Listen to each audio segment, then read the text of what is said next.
The last thing Logan Stewart said over the radio was that the wolf following his kayak had stopped swimming and started walking. He said it twice.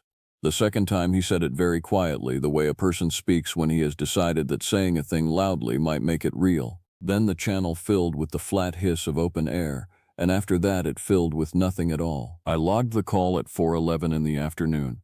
I logged the silence at 4:14. Between those two lines I wrote a single word in the margin of the daily sheet, and the word was wrong, and in 11 years I have never gone back and crossed it out. People imagine Glacier Bay as a postcard. They picture the cruise ships sliding past walls of blue ice, the sea otters folded on their backs in the swell, the gulls turning in slow white wheels above the water. That is the front of the place. That is the part the visitors are allowed to keep. I worked the back of it. The inland reaches, the upper arms of Muir Inlet where the water turns the color of wet slate and the forest comes all the way down to the tide line so thick that you can take 3 steps in off the gravel and lose the sound of the ocean completely. No cruise ships go there. No cell signal reaches there. When the fog settles into those arms in late August, it does not drift. It stands, it fills the inlet like water poured into a glass, and you learn very quickly that the only honest thing you have left is your radio and the sound of your own breathing. I had 11 seasons in that country before the week I am going to tell you about. I knew the bears by the way they moved. I knew the difference between a wolf that was curious and a wolf that was hunting, which is a difference most people never have to learn and are luckier for it. I thought I understood the rules of the place. I want you to remember that, later, when you decide what to believe. I was not a frightened man. I was a careful one. There is a difference, and that difference is most of what kept me breathing. That August, we had a survey crew staying at the field cabin in the upper reach. 5 of them, contracted to count shoreline nests and log the bear sign along the new vegetation where the ice had pulled back. Ella Rogers ran them. She was 44, lean as a fence post, the kind of supervisor who carried more weight than anyone she managed and never said a word about it.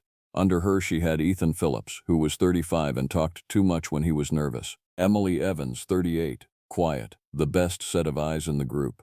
Jacob Edwards, 39, who had spent more nights alone in the bush than the other 4 combined and was not afraid of anything, or said he was not. And Sophia Sanchez, 42, who was new to Alaska and still flinched at the size of the ravens. I was the one who ran them out there. I dropped supplies, checked their radios, and slept 2 nights of every week in the spare bunk so that there was a uniform on site if a visitor wandered too close. Our boat operator was Michael Parker, 37, who could read the tide in that inlet better than I could read my own handwriting.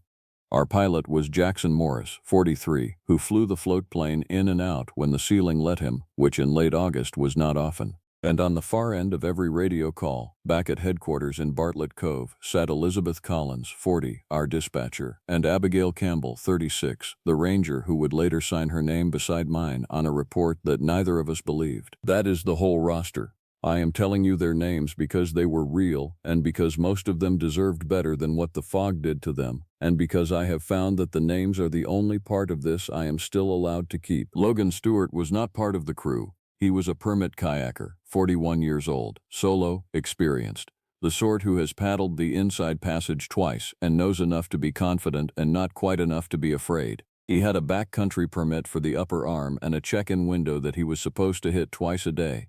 He hit the morning window clean, he missed the evening one. That alone meant nothing. The fog eats radio range. People miss windows. But at 4:11 the next afternoon, his voice came up out of the static on the open channel. And he was not calling in a position. He was whispering. He said there was a wolf in the water behind him. He said it had been pacing his kayak for the better part of an hour, keeping 50 yards back, just its head above the surface, swimming the way a swimming animal swims. He said it did not bother him at first because wolves do swim those arms, crossing between islands, and a swimming wolf is just a wolf with somewhere to be. Then he said the thing had reached a sandbar he could not see in the fog, a shallow shelf where the water dropped to nothing, and that it had come up out of the water onto the bar, and it had not shaken itself off and trotted into the trees the way a wolf does. It had stood up. He said the word walking 3 times in that last minute. The first time it was almost a question. The second time it was the flat statement of a man trying to keep his own voice level. And the third time it was the quietest thing I have ever heard come out of a radio, a whisper pressed right against the microphone. And what he said was, "It is walking. It is walking like a person. Why is it walking like a person?" Then the hiss. Then nothing. I did not panic. I want to be honest about that, because the part of the story that frightens me most is not the part where I was scared. It is the part where I was not. I was a careful man, doing a careful job. I marked his last known position from the morning window. I logged the time, and I raised Michael Parker on the cabin set and told him to bring the boat around. Then I wrote that one word in the margin, wrong, and I told myself it was about the radio. The way the signal had carried a voice from a part of the inlet where a voice should not have carried at all. If you are out there in the bush right now, or driving, or doing the dishes with this playing in the next room, do me one favor before we go on. When you have a minute, follow the channel so the next part finds you. I am not going to ask you twice, and I am not going to dress it up. I would just rather you were here for the rest of it. Michael and I took the patrol boat up the arm against the falling tide. The fog was doing its standing trick, hanging in the inlet in a wall you could have leaned against, and Michael cut the engine to a crawl and read the water off the surface texture alone, because he could not see 50 feet of it. We found Logan Stewart's kayak a little after 6. It was upright. That was the first thing wrong. A capsized boat I could have made sense of, a man in cold water. A bad outcome, but an ordinary one. This boat sat on the gravel of a low bar, perfectly upright, bow pointed at the trees, as if he had landed it and stepped out for a walk. His dry bags were strapped in. His paddle was laid neat across the cockpit. His water bottle was in its holder, half full. And around the boat, in the wet gravel of the bar, were the tracks. I have followed wolf sign for half my life. I know the gait, the way the rear paw drops almost exactly into the print the front paw left, the neat, economical line of it. The tracks that came up out of the water onto that bar were wolf tracks. 4 toes, the right size, the right spacing, the print of a heavy animal moving at a steady pace. They came up out of the tide line exactly where Logan had said the thing reached the shallows, and then 8 feet up the bar, they changed. The stride did not lengthen the way it does when an animal breaks into a run. It deepened. The toe prints dug in hard at the front and the heel sank back, the way your own footprints in soft ground when you are pushing up off it to stand. And from that point on there were only 2 of them. 2 prints, then a gap, then 2 more, heel and toe, heel and toe. Walking, evenly spaced, the stride of something tall, leading away from the water and up the bar and into the wall of standing fog at the tree line, and not one of those last prints had a partner. Michael came up beside me and looked at the ground for a long time and did not say anything. He was not a man who frightened easy either. Finally he crouched, and he put his own boot down next to one of the 2-legged prints to measure it, and he took his boot back fast, the way you take your hand off a stove. The print was longer than his boot, and the toes, the 4 of them, were spread and clawed and pressed deep, and there was a 5th mark behind them that I did not want to call a heel because a heel does not leave a furrow like that. A dragged backward gouge like something had set its weight down and then pushed off hard enough to throw gravel. We did not follow the tracks into the trees. I have heard people say since that they would have followed them, that they would have wanted to know. Those people have never stood at a tree line in standing fog with the light going and a set of prints in front of them that no animal in any book they have ever read could have made. We did not follow them. We loaded the kayak.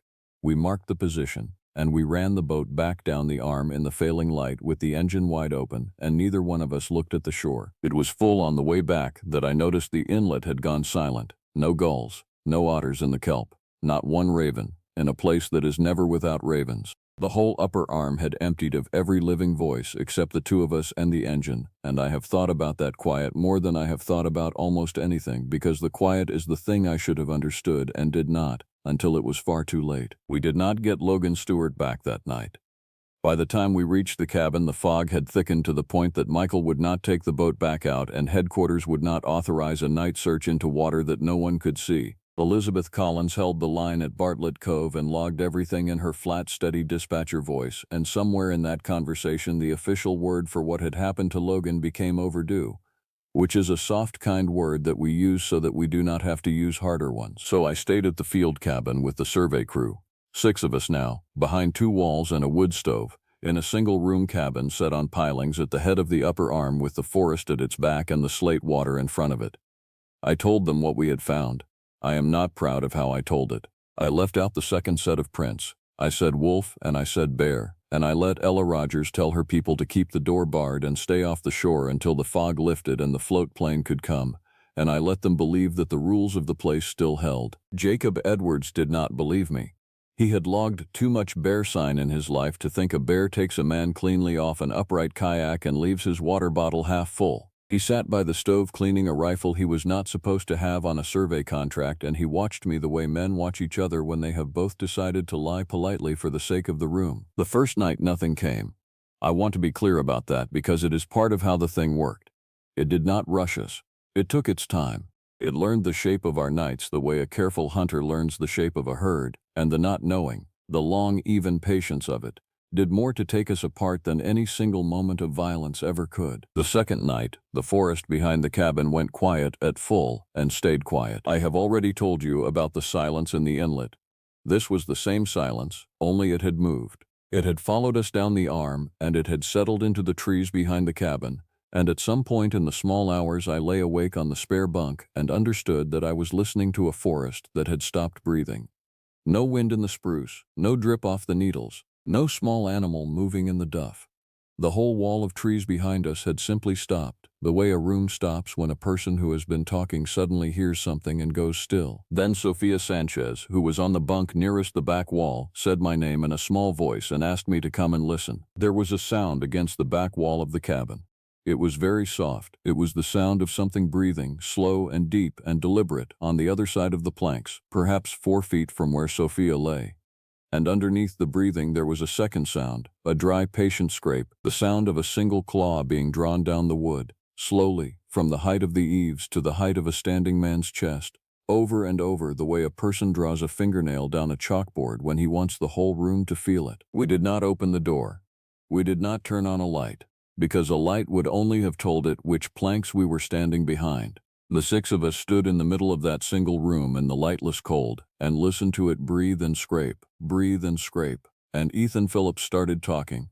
The nervous run of words he did when he was scared. And Ella put her hand flat on his chest and he stopped. It went around the cabin once. We tracked it by the breathing, by the slow drag of the claw, all the way along the back wall and around the corner and down the side, past the one shuttered window, and it paused at the window for a long, long time. Long enough that I came to understand it was not trying to get in. It was letting us know that it could choose when.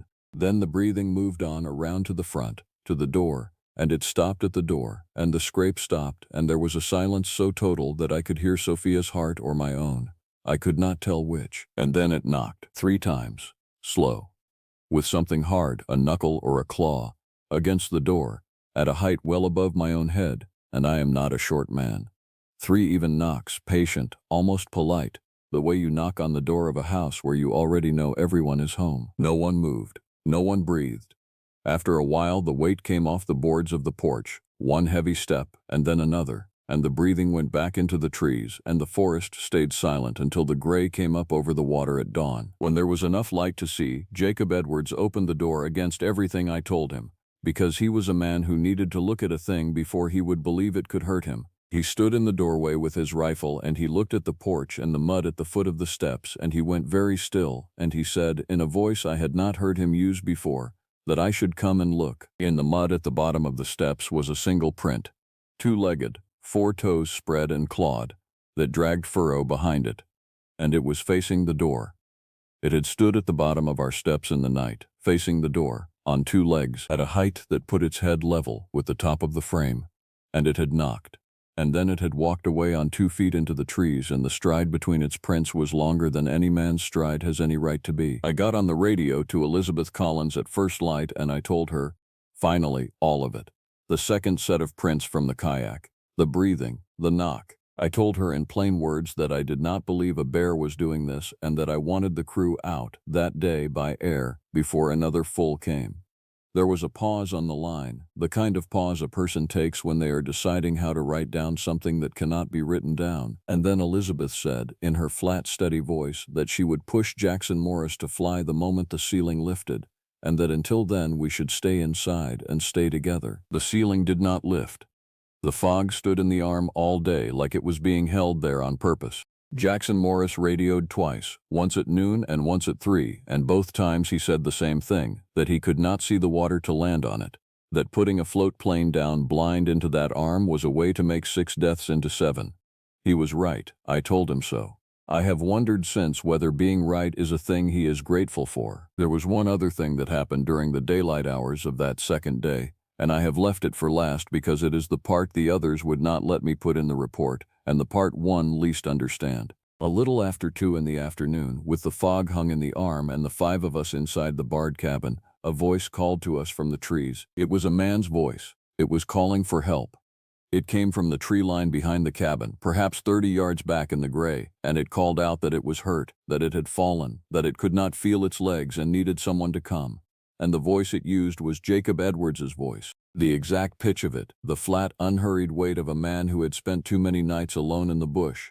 It used his words, the small ones, the ones only the 5 of us in that cabin had heard him say across 2 days. And it had the cadence almost right, almost, but not all the way a thing that has listened very carefully gets every note correct and still cannot find the spaces between the notes where a living person breathes. Sophia Sanchez stood up and went toward the door, and I caught her by the arm and held her, and she fought me. Because the voice was good, because the voice was begging, because every cell in a human body is built to go toward a person calling for help, and it takes everything you have to override it. I held her, and I put my mouth against her ear, and I told her, as quietly as I could, that Jacob had died the evening before, that we had all heard the breath go out of him, and that the thing in the trees had been listening to him for 2 days and had kept his voice the way a man keeps a coat that no longer has an owner. The calling went on for the better part of an hour.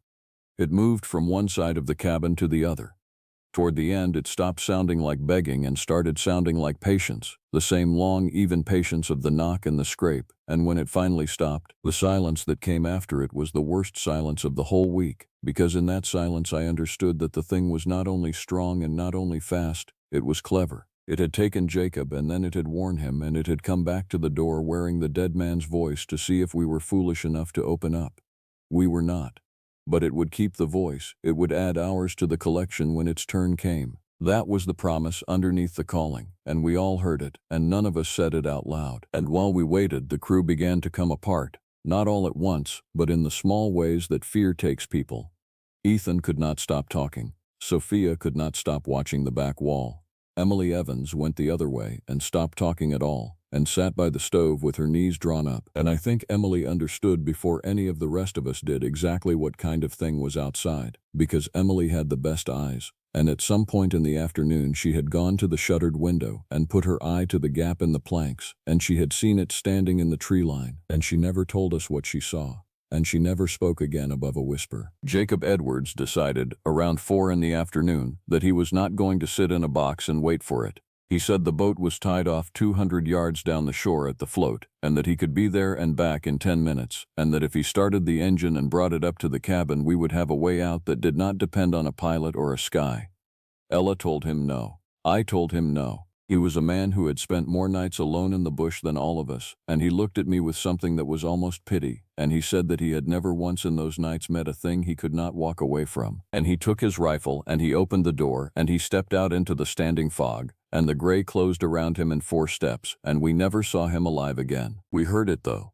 That is the part one would give a great deal to be able to forget. For a minute or two we heard his boots on the gravel, steady, unhurried, a man walking to a boat.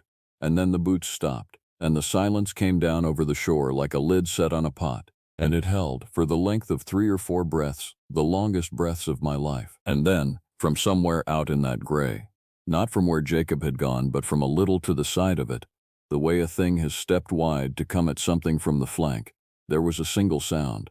It was not a scream. I had braced for a scream, and a scream would almost have been a mercy. It was one short sound, low and wet and final. The sound a thing makes when all the air goes out of it at once, and then there was the silence again, and the fog, and the slow, patient drag of something heavy being pulled away across the gravel, away from the water, away from us, back into the trees. We barred the door. We did not go out for him. Ella Rogers put her back against that door and her hands over her face and made no sound at all, and I have never in my life felt smaller than I did standing in that cabin. A uniform and a badge, and 11 seasons of knowing the rules, knowing none of it counted for anything against the thing in the fog, knowing that the only reason the 5 of us were still breathing was that it had decided, for reasons I will never understand, to take us one at a time. The fog broke at dawn on the 3rd day. Not all the way. But the wall of it lifted off the water and pulled back into the trees, and for the first time in 2 days we could see the slate length of the upper arm, and the float 200 yards down the shore, and the patrol boat still tied off where Michael Parker had left it. I made the decision, and I will carry it the rest of my life. I decided we would run for the boat. All 5 of us, together, in the open, in the gray morning light, while we could see. Staying in the cabin had not saved Jacob. The cabin was not a fort. It was a box, and the thing outside had spent 2 nights showing us, patiently, that it could open the box whenever it chose and was only waiting until it wanted to. The water was the way out. Michael could run the boat down the arm and into the wider bay where the air search could find us, and we would put the slate water of the inlet between ourselves and whatever walked the shore. So we went. Ella in front, then Sophia and Emily, then Ethan, and I came last, walking backward half the time, watching the tree line, because I was the one with the uniform and that is the job, whatever else is true. We were halfway to the float when I saw it for the first and only time in full light. And I am going to tell you exactly what I saw, and then I am going to stop, because what I saw is the thing I cannot put down and cannot pick all the way up either. It was pacing us. It was in the trees, just inside the tree line, moving along with us as we moved, keeping perhaps 40 yards off, the same distance Logan Stewart had said the wolf in the water kept behind his kayak. It was not hiding. It was letting me see it, the way it had let Emily see it through the window, because being seen was part of what it did to you. It stood on 2 legs. It was tall, far taller than a man, and it was covered in matted gray fur the color of the fog itself, so that it slid in and out of seeing as it moved, here a long clawed arm, there the high narrow shoulders, there the head. The head was the wrong part. The body, you could almost have called it a man in a fur, a story, a trick of the gray. But the head was long and low and canine, a wolf's head set on a thing that walked upright, with a long muzzle and ears laid flat back and eyes that caught the gray light and threw it back amber. And it turned that head and it looked at me while it walked, sideways, the way a dog looks at you when it has decided something about you. And it kept perfect pace, and it did not blink, and the legs underneath it bent backward at the knee the way a dog's hind legs bend, so that every stride of it was wrong, was a thing the eye could not file away, was a wolf and a man and neither, and the space between them where nothing should be able to stand. I did not run.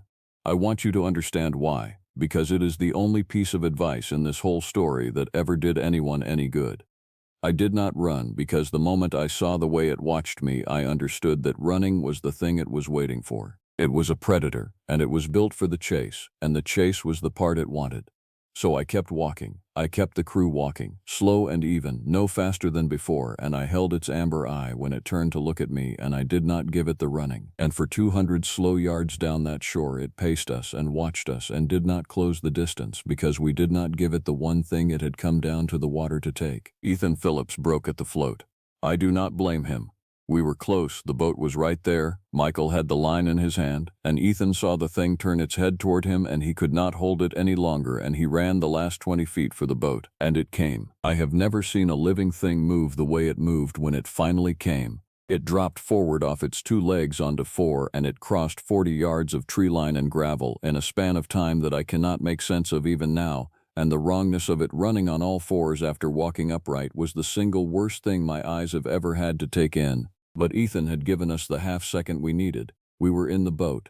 Michael had the line off and the engine caught on the first turn the way it never does when you need it and always does in the stories. And we threw ourselves flat as the boat pulled off the float. And the thing hit the end of the dock where Ethan had been a heartbeat before, and it stood up again, all the way up, to its full impossible height, on the gravel at the waterline. And it did not come into the water. That is the last fact I have, and I have turned it over 10,000 times. It would swim, Logan had told me.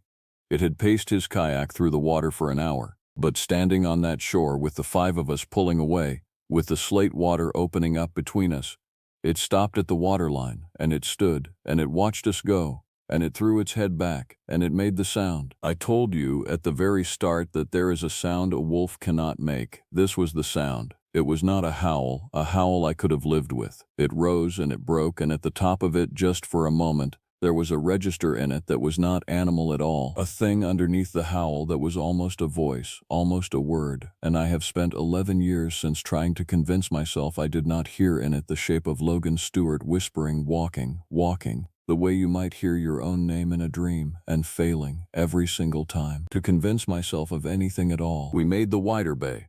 The air search found us an hour out. Michael Parker, Ella Rogers, Sophia Sanchez, Emily Evans and I came out of the upper arm of Muir Inlet alive.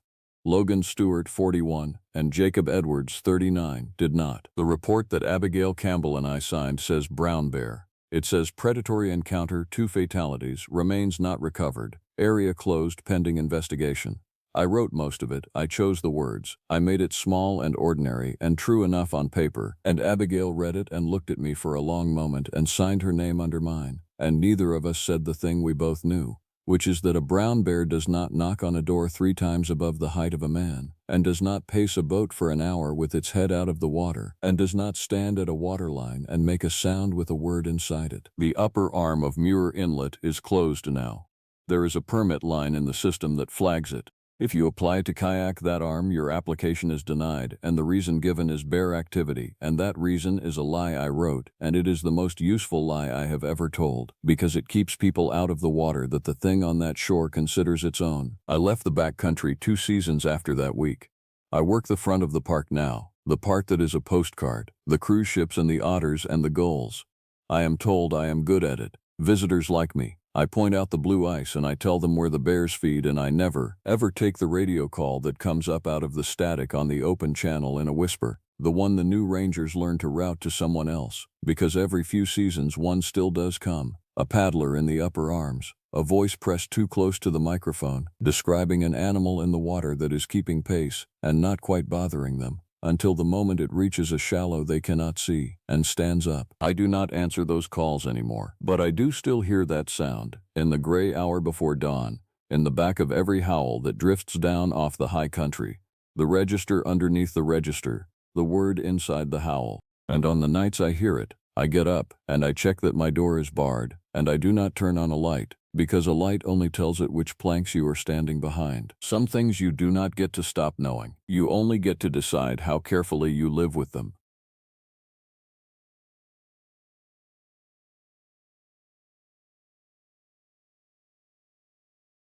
There is a recording locked inside an evidence room in Juneau that the Rangers are no longer permitted to play. It runs for 11 seconds.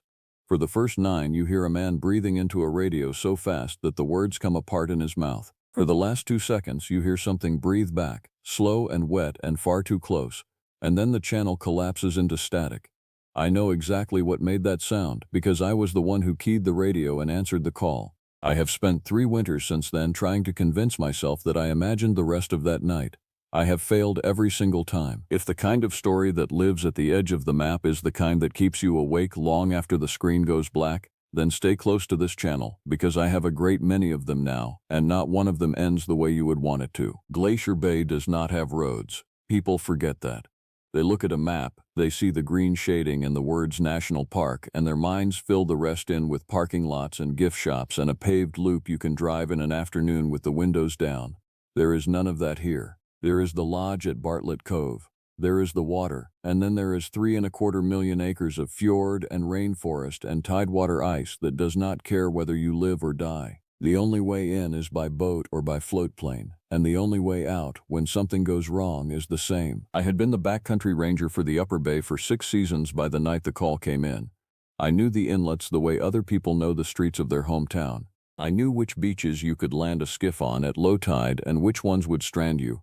I knew where the brown bears fished in July and where the harbor seals hauled out on the broken ice below the glaciers.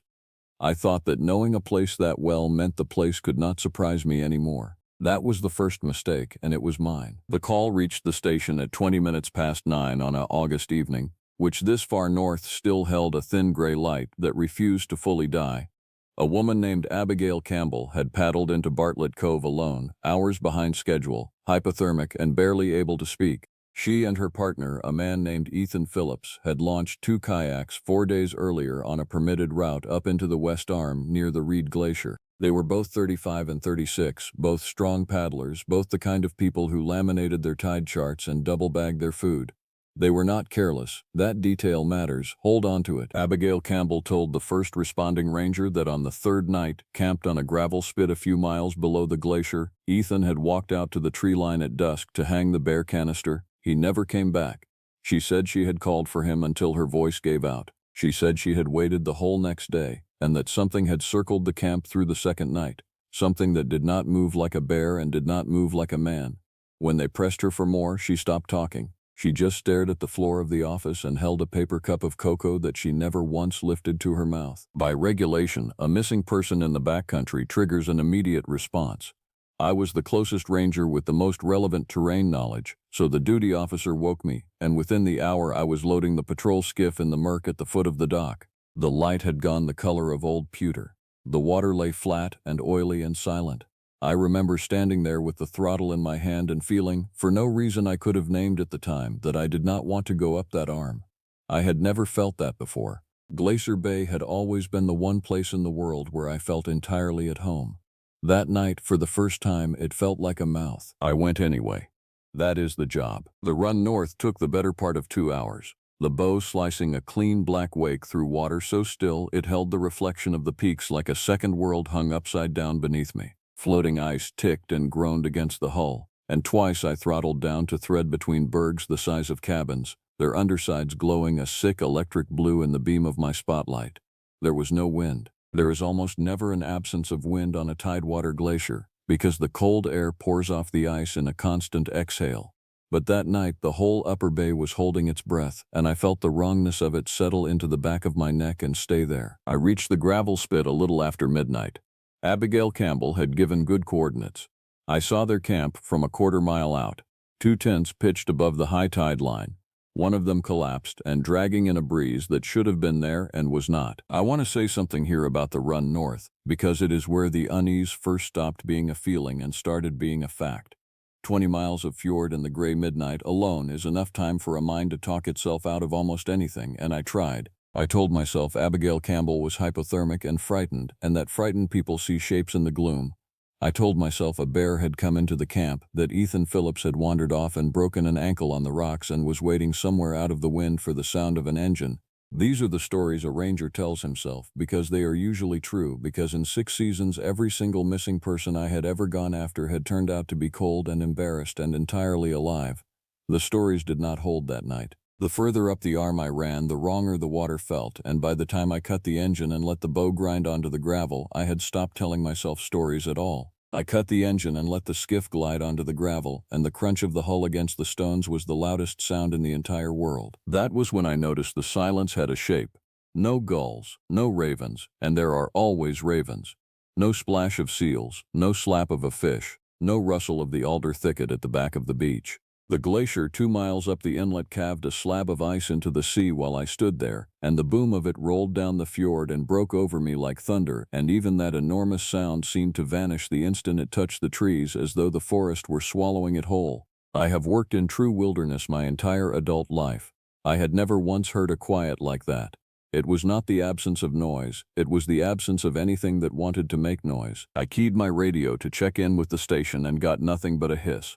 Too far up the rock walls, I told myself. Normal. I clipped it back to my chest, took my shotgun from its case, and started up the beach toward Ethan Phillips and Abigail Campbell's camp, my headlamp carving a narrow cone through the gloom.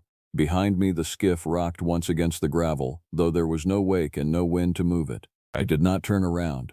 I wish, more than I can tell you, that I had turned around. The standing tent was empty, and it had been empty for some time. The sleeping bags were still inside, one of them half unzipped, a paperback splayed open and face down on the pad as though its reader had stepped out for a moment and simply never returned. A water bottle had tipped and emptied across the floor of the tent and frozen into a thin sheet of cloudy ice. Whatever had happened here had happened fast enough that no one bothered to pick up after themselves, and slow enough that there had been a here to leave. The second tent was the one that had collapsed. When I knelt and lifted the ruined dome of it, I understood why. 3 of the poles had not snapped. They had been bent. Aluminum tent poles do not bend like that on their own, not from wind, not from the weight of a person falling against them. They bend like that when something very large leans its weight onto the top of the tent from above and presses down, slowly, the way you might press your palm onto the surface of a pond to feel the cold of it. I crouched there in the gray midnight holding the bent pole in my glove, and I told myself a bear. I told myself a bear had come into camp and crushed the tent. I almost believed it. Then I found the tracks, and after that I could not believe anything I wanted to believe ever again. They came out of the alder thicket at the back of the beach, where the gravel gave way to soft mud at the edge of the forest. The first thing I registered was that they were enormous, longer than my own boot by half again, with 4 broad toes and the unmistakable deep gouge of claws at the front of each. A wolf, my mind offered, desperate, a very large wolf. And they were wolf tracks, or near enough, the pad and the splay of the toes exactly right. The problem was the spacing. The problem was the stride. The tracks did not pair off the way a 4-legged animal walks, front foot and back foot falling close together on each side. There were only 2. Left, then right, then left again. Each print sunk deep into the mud and set a full human stride apart, walking a straight clean line out of the trees, around the camp, and back into the trees. Something the size and weight of a horse had walked through that camp on 2 legs, on the broad clawed feet of a wolf, and it had stood upright to do it. In one place near the bent tent, the prints stopped and turned to face the gravel. The toes pointed in, the heels gouged deep, and around them the mud was churned and pressed as though the thing had stood there for a long while, shifting its weight, watching, waiting. I am not ashamed to tell you that I backed away from those tracks until I felt the skiff against the back of my legs. I stood there for a long moment with the cold aluminum pressing into my calves, and I made myself look at it clearly, the way the job demands, because a ranger who panics in the backcountry gets people killed. I counted the prints. I followed the line of them with my headlamp, out of the alder, around the camp, and back into the alder, and the line never wavered and never paired off and never once dropped to 4. Whatever had made it had walked upright the entire way, with the deliberate even gait of something in no hurry, and at the place where it had stopped and turned to face the gravel, I crouched and put my own gloved hand flat inside one of the prints, and my spread fingers did not come close to filling it. The mud at the bottom of the print was still soft, still holding the shape. Whatever had stood here recently, within the hour, perhaps within minutes, and the thought arrived in me all at once and completely, the way cold water arrives, that the only reason I could not see it was that it had decided I should not. I keyed the radio again. Static. I climbed into the skiff and motored 50 yards offshore and tried again, and this time, faint and broken, I raised the duty officer at Bartlett Cove. I told him what I had found. I told him the camp was abandoned, that I had bent tent poles and what looked like a large predator in the area, and that I wanted a full search team and the float plane at first light. I did not tell him about the 2 clawed feet walking upright in the mud. I am still not certain whether I withheld it because I thought he would not believe me or because saying it aloud would have made it true. He copied my message. He told me to hold position offshore until daylight and not to land alone. It was the only sensible order anyone gave that entire night, and I followed it, and it is very likely the reason I am alive to tell you this. The team came in on the float plane just after 6 in the morning, when the light had finally won. There were 4 of them. Michael Parker, 37, was the incident commander, a square and unhurried man who had run more backcountry searches than anyone in the region. With him came Emily Evans, 38, a wilderness medic with hands that never shook. Jacob Edwards, 39, was the tracker, a former hunting guide the park brought in on contract for exactly this kind of work. And there was Elizabeth Collins, 40, a wildlife biologist who studied the brown bears of the Upper Bay and who, of everyone there, knew the animals of that country best. 5 of us now, counting me. 5 seemed like enough. 5 seemed like more than enough. We were, all of us, about to learn how little the number 5 means against a thing that does not count. I walked them up the beach to the tracks. I watched their faces. I watched Jacob Edwards, the tracker, kneel down beside the first print, and I watched the easy confidence drain out of him the way water drains out of a punctured bottle. He measured the stride with his hands. He measured it again. He looked up at Elizabeth Collins, the biologist, and he said only, "That is not a bear." And Elizabeth Collins, who had spent 14 seasons of her life telling people exactly what every track in this park belonged to, knelt down beside him, and for a long, long moment she said nothing at all. When she finally spoke, her voice had gone very quiet and very careful, the way a person's voice goes when they are trying to keep something out of it. "I do not know what this is," she said. And then she stood up and looked at the wall of trees behind us, and she said, "I think we should not be on this beach when the light goes." No one laughed at her. That is the detail I remember most clearly. 5 experienced people standing on a beach in broad daylight, and not one of us laughed. We searched all that day, and the searching is where the dread truly took root. because the more ground we covered, the less sense any of it made. We found Ethan Phillips's bear canister 40 yards into the forest, exactly where a careful man would have gone to hang it. It had not been opened. The food inside was untouched. A hungry bear does not ignore a canister full of food. A hungry bear works at it for hours, bites it, rolls it down a hillside, batters it against the rocks. This canister was set neatly upright at the base of a hemlock, as though placed there, and beside it in the moss was a single boot, laced, with the foot still inside it. I will not describe the way the boot ended. I will only tell you that Emily Evans, the medic who had seen avalanche victims and drowning victims and a man who had fallen 400 feet onto rock, turned away from it and was quietly sick into the ferns, and that none of us thought less of her for it. Jacob Edwards followed the two-legged tracks all afternoon. They led us in a great slow circle around the camp, sometimes close, sometimes a half-mile out, and what unsettled the tracker most was not where they went but how they moved. Here, he said, crouching over a stretch of soft ground, here it walked. And then, 20 feet on, here it stopped and stood. And here, he said, his voice flattening, here it crouched down low, behind this deadfall, and it faced back toward the beach. He pointed through a gap in the log, and the gap looked directly out onto the gravel spit where our camp now stood. It had lain there, behind that log, in the gloom under the trees, and it had watched us arrive. It had watched us find the tracks. It had been 30 feet away the entire time. We did not say much after that. We worked faster. The thing about a place like Glacier Bay is that the forest is not the open pine woods of the lower country. It is coastal temperate rainforest, and it is the most crowded and most blinding terrain on Earth. Sitka spruce and hemlock 200 feet tall, the trunks furred with moss a foot deep, the ground a heaving chaos of fallen logs and devil's club and ferns higher than your waist. You cannot see 20 feet in any direction. Sound does not travel. A grown man can stand utterly motionless 10 paces from you and you will never know he is there. Now imagine that the thing standing 10 paces from you is not a man and that it has chosen for reasons entirely its own to let you keep walking. Because that is what it did. All day. It let us walk. It was Elizabeth Collins who first said the old word aloud, and she did not say it the way a believer says it. She said it the way a careful person says a thing she has spent her whole life dismissing and is now no longer able to dismiss. We had stopped to rest and to drink, the 5 of us in a tight knot in a small clearing where at least we could see the sky, and she sat on a fallen log with her hands wrapped around her water bottle, and she said that the people who had lived along this coast for 10,000 years before any of us arrived had stories about a thing that walked upright and wore the head of an animal. Not a bear, she said, not a wolf, something between, something that took the shape of the wild and put a wanting behind the eyes that the wild does not have. The old trappers had a version too, she said, and the gold men who came north and vanished by the hundreds had a version, and the loggers had one, and every one of those people had been laughed at by the next generation, the way she had laughed, privately at all of it, right up until this morning. She looked down at her hands while she spoke. I have catalogued every animal that lives in this park, she said.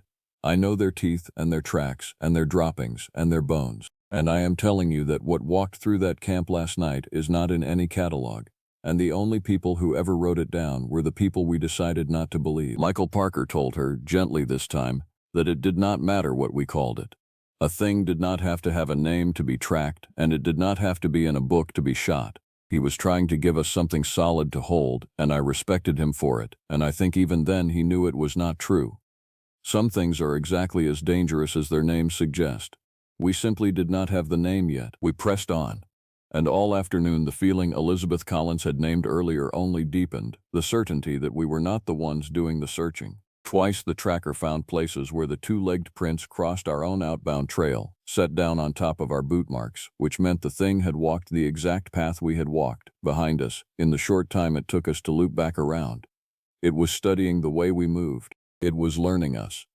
A bear flees or a bear charges. This thing did neither. It shadowed, and it measured, and it waited, and the patience of it was the single most frightening quality any of us had ever met in a living creature, because patience is not a thing the wilderness teaches its animals. Patience like that has to want something specific. Patience like that has a plan. Elizabeth Collins, the biologist, was the first to put words to the feeling late in the afternoon as the light began its long, slow slide toward the gray. We are not searching for it, she said. We are being permitted to search. There is a difference, and it is being very patient about teaching it to us. Michael Parker, the incident commander, told her sharply to keep that kind of talk off the radio and out of the team's ears. And he was right too, because morale is a real thing and fear is contagious, and a panicked search team is a search team that dies. But I saw his hand go to the radio and key it twice to check the station, the way mine kept doing, the way all our hands kept doing. The small nervous tick of people who have begun to understand they are very far from help. We found the second body an hour before dusk. It was Ethan Phillips. What was left of him had been carried, or dragged, more than a mile from his camp and placed high in the crook of a spruce, 30 feet off the ground, wedged into the branches with a deliberateness that no animal I have ever heard of possesses. Predators cache their food. Cougars do it, but cougars do not climb 30 feet of branchless trunk carrying the better part of a grown man, and they do not arrange what they carry the way that body had been arranged, folded and tucked and facing outward, the eyes open, aimed down the slope toward the only obvious approach. It was looking at us. It had been placed so that it would be looking at whoever came. It was bait. Elizabeth Collins said the word so we would not have to. It is bait, and we are standing in the open underneath it, and the light is going. We need to be on that water now. We ran. 5 trained professionals, and we ran for the beach like children, crashing through the Devil's Club, the thorns opening our hands and faces, the radio static rising in my ears like the sound of the sea inside a shell. And the whole way, pacing us, somewhere off to the left in the green gloom under the canopy, something kept time with our running. Not chasing, keeping pace. Matching us stride for stride, just out of sight, close enough that twice I heard the soft, heavy crush of moss compressing under a weight that should not have been able to move that quietly, and once, only once, a long, low exhale, deep as a horse's breath, that came from a height well above my own head. I am 6 feet 2 inches tall. Whatever breathed out that sound, it breathed it down at me. We made the beach as the gray light failed. The float plane was gone. Sent back to Bartlett Cove at midday with the boot and a sample of the tracks for the duty officer to photograph, with a plan to return at first light. That had seemed reasonable at noon. It did not seem reasonable now. We had my patrol skiff, which seats 4 in any comfort and 5 in a pinch, and we had the long open water of the West Arm between us and any other living soul, and we had perhaps 20 minutes of usable light remaining. Michael Parker made the only call he could make. Everyone in the boat. We move offshore and we hold there through the night and we sort the rest of it out under the sun. We almost made it. The skiff was beached bow first on the gravel, and we loaded fast, gear thrown in any way it landed, Emily Evans and Elizabeth Collins climbing over the thwarts while Jacob Edwards and I put our shoulders to the bow to shove her off the stones. Michael Parker stood at the stern with the engine, priming it, his back to the tree line. I had the shotgun slung across my chest and my 2 hands flat against the cold aluminum of the hull, and I was looking down at the gravel, pushing, when Elizabeth Collins made a sound I have never been able to forget. It was not a scream. It was the small broken intake of breath a person makes when their mind shows them something it has no category for, the sound of a sane mind beginning to come apart. I looked up. I followed her eyes to the tree line, 40 feet up the beach, and I saw it step out of the forest into the last of the light. I have had 3 years to decide how to describe this, and I have decided that I will tell you the truth plainly and let you do with it what you can. It stood upright on 2 legs, and standing it was taller than the lintel of any door I have ever walked through, perhaps 8 feet, perhaps more. The body was lean and wrong, the proportions of a starving man stretched too long, the shoulders far too wide, the arms hanging well past where a man's arms end and tipped with hands that were not hands but long jointed fingers ending in claws. It was covered in fur, the gray-brown of wet ash, matted in some places, missing in others, and underneath the missing places the skin was a pale dead color that I did not look at twice. But the face. I keep returning to the face. It had the long muzzle and the high triangular ears of a wolf, the black lips drawn back from teeth the length of my fingers and set into that animal head facing forward. Close together were 2 eyes that caught my headlamp and threw it back a flat reflective gold, and the eyes were not the eyes of any animal. Animals do not look at you the way that thing looked at us.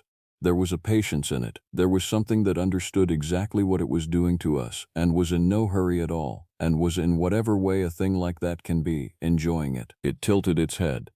The gesture was so much like a curious dog that for one insane heartbeat my whole body wanted to relax. And that, I think now, was the trap of it, the worst thing about it. That it knew the shapes that disarm us and it wore them on purpose. Then Michael Parker fired the engine, and the thing came. It did not run the way a wolf runs or the way a bear charges. It covered the 40 feet of gravel in 3 impossible strides, low and loping, the long arms swinging, and it crossed the open beach faster than anything that size has any right to move. Jacob Edwards, the tracker, was the closest to it, still at the bow with his shoulder to the hull, and he never had time to do more than turn his head. I will not tell you what I saw. I will tell you that I had the shotgun up and I fired both barrels into the center of that gray-brown chest at a range of 15 feet, and that I saw the impact rocket back a half step, and that I saw it look down at itself and then look up at me, and I understood with a cold and total certainty that I had not hurt it in any way that mattered. It had simply paused to let me understand that. Emily Evans grabbed the back of my jacket and hauled me over the gunwale into the bottom of the boat. Michael Parker had the skiff off the gravel and the throttle wide open, the bow rearing up, the engine screaming.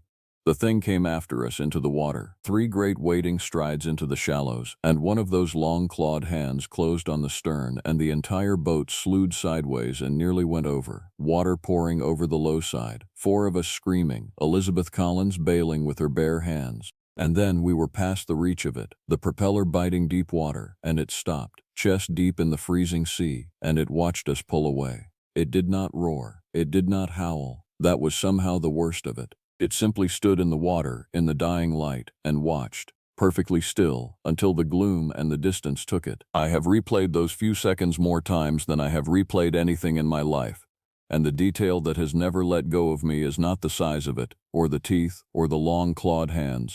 It is that when I fired both barrels into its chest and it rocked back and looked down at itself, it was not surprised, and it was not hurt, and it was not afraid. It was curious. It looked down at the place where the shot had struck it the way you or I might glance at an insect that has landed on our arm, an idle, mild attention, and then it lifted its head and fixed those flat gold eyes on me, and I understood that I had just told it something about myself. I had shown it the worst I could do, the absolute limit of my ability to harm it, and the worst I could do was nothing at all. And now it knew that, and it would never again have any reason to fear me or any of us. That is what passed between us in that half-second on the gravel. It was not a threat. It was an education. It had let me teach it that it had nothing to learn from being afraid of us. We were 4 now. We had been 6, with Ethan and Abigail. We were 4. A boat on open water at night feels like the safest place in the world right up until it does not. We held position in the middle of the west arm, the engine idling too far from any shore for that thing to reach us, or so we told ourselves. Michael Parker raised the station after the better part of an hour of trying, his voice held flat and professional by some last reserve of training, and reported a fatality, a probable second fatality, and a request for immediate extraction at first light with an armed response. He did not, even then, describe what we had seen. When the duty officer asked the nature of the threat, Parker looked at the 3 of us, and there was a long silence on that radio, and finally he said, "Large predator, undetermined species, extremely aggressive, undetermined species." I think about those 2 words a great deal. They are the truest 2 words anyone said all night, and they explained nothing at all. The cold came for us next. We had launched in the warmth of the search, and most of our layers were soaked from the wave that had nearly swamped us. Emily Evans, even with everything else, did her job, getting us dry where she could, sharing out the survival blankets from the skiff's emergency kit, keeping us talking, keeping us awake, watching all of us for the gray slackness of hypothermia that kills people in these waters every year. She was the reason we held together. I want her name remembered for that. Emily Evans, 38, who was sick into the ferns at the sight of the boot, and who then spent the entire night refusing to let any of the rest of us die. Both of those things are true. That is what courage actually looks like, and anyone who tells you otherwise has never been afraid. There is a particular quality to the hours after midnight on cold water with no land within reach. Time stops behaving. We had no fire, only the dim red glow of the skiff's instrument light, which Michael Parker kept low to preserve our night vision. And around that small ember of red the gloom pressed in from every side, and the flat water gave back the faint smear of the stars so that there was no horizon, no up and no down, only the boat, and the 4 of us, and the cold and the listening. We listened the way prey animals listen. None of us slept. I do not think any of us blinked more than we had to. Every small sound carried across that water with a terrible clarity. The tick of ice, the distant collapse of a serac off the glacier, the slap of a curious fish, and each one of them sent the same jolt through all four of us at once, our heads turning together toward the sound like a single creature with four faces. It came back twice in the hours before dawn. The first time, we heard it. Far off across the water, from the direction of the gravel spit, there came a sound I can only describe as a voice trying to remember how to be a voice. It rose and fell. It had the cadence of words without any of the shapes of them, a long, mournful, broken call that rolled across the flat water and raised every hair on my body. And when it ended, after a silence, it came again from somewhere else entirely, a mile up the shore, far faster than anything could have traveled the broken coast between. Either it was moving at a speed that made no sense, Elizabeth Collins said softly, or there is more than one. We sat with that. Neither answer was one we could survive thinking about for very long. The second time, near 3 in the morning, it tried the water. We were drifting, the engine off to conserve fuel, and Logan Stewart had just reached us. I have not mentioned Logan Stewart yet, and I should, because his arrival is the reason any of us lived. Logan Stewart, 41, was a commercial fisherman out of Gustavus who ran a 40-foot seiner, and the station, unable to scramble the float plane in the lightless hours, had raised him on the marine band and sent him north to take us aboard a vessel that something could not capsize with one hand. His running lights came up the arm like a small moving constellation, and I have never in my life been so glad to see a stranger. With him was his deckhand, a woman named Sophia Sanchez, 42, who threw us a line and hauled us up onto the high steel deck of the seiner one by one, and a passenger the station had pressed into service, Jackson Morris, 43, a sheriff's deputy from Juneau who had come north with a rifle and a great deal of confidence and who by the end of that night had neither. We were transferring the last of our gear up from the skiff, the little aluminum boat bobbing against the seiner's hull far below, when the water between the two boats simply rose. That is the only way I know to say it. The black surface of the sea bulged and broke, and a long gray arm came up out of its streaming water and closed over the gunwale of my empty patrol skiff, and the entire boat was dragged straight down and under in a single heave, gone, swallowed, the surface closing over it as though it had never been. The thing had swum out to us. It had come a mile out into the freezing sea in the lightless small hours, and it had risen up beneath us, and only the height of the seiner's deck, only the 6 feet of steel hull between us and the water, had put us out of its reach by a margin I do not like to think about. Jackson Morris emptied his rifle into the water where the skiff had vanished. The water took the bullets the way it takes everything. Nothing surfaced. Nothing answered. The sea went flat and black and patient again, and we stood on that deck in the cold, and we understood that the only reason we were still breathing was that the thing had chosen to take the empty boat first, to show us that it could. Dawn, when it finally came, did not feel like rescue. It felt like a tide going out and leaving us behind on the rocks. Logan Stewart ran the seiner south for Bartlett Cove at the best speed the old boat could give, and the entire 2.5-hour run we stood at the rails and watched the shoreline, all of us, no one speaking, watching the wall of trees slide past on the starboard side and waiting for it to come out of them again. It did not. With the sun fully up and the boat in open water, the world had rearranged itself back into something almost ordinary. Gulls followed our wake. A humpback rolled and blew off the port bow, and the sheer normal indifference of that whale, going about the business of being alive, very nearly broke me, because it meant the world was still there, the real world, and we had spent the night somewhere just outside it. There was a woman waiting on the dock at Bartlett Cove when we came in. Ella Rogers, 44. The regional law enforcement supervisor had flown over from Juneau in the early hours when the reports stopped making the kind of sense that fits in a report. She listened to all 5 of us, separately, for a long time. She was thorough, and she was kind, and she wrote everything down, and at the end of it she sat with me alone in the small back office, and she set her pen down, and she said the thing that I have come to understand is the real reason no one ever hears about nights like that one. What you are describing, she said, does not exist.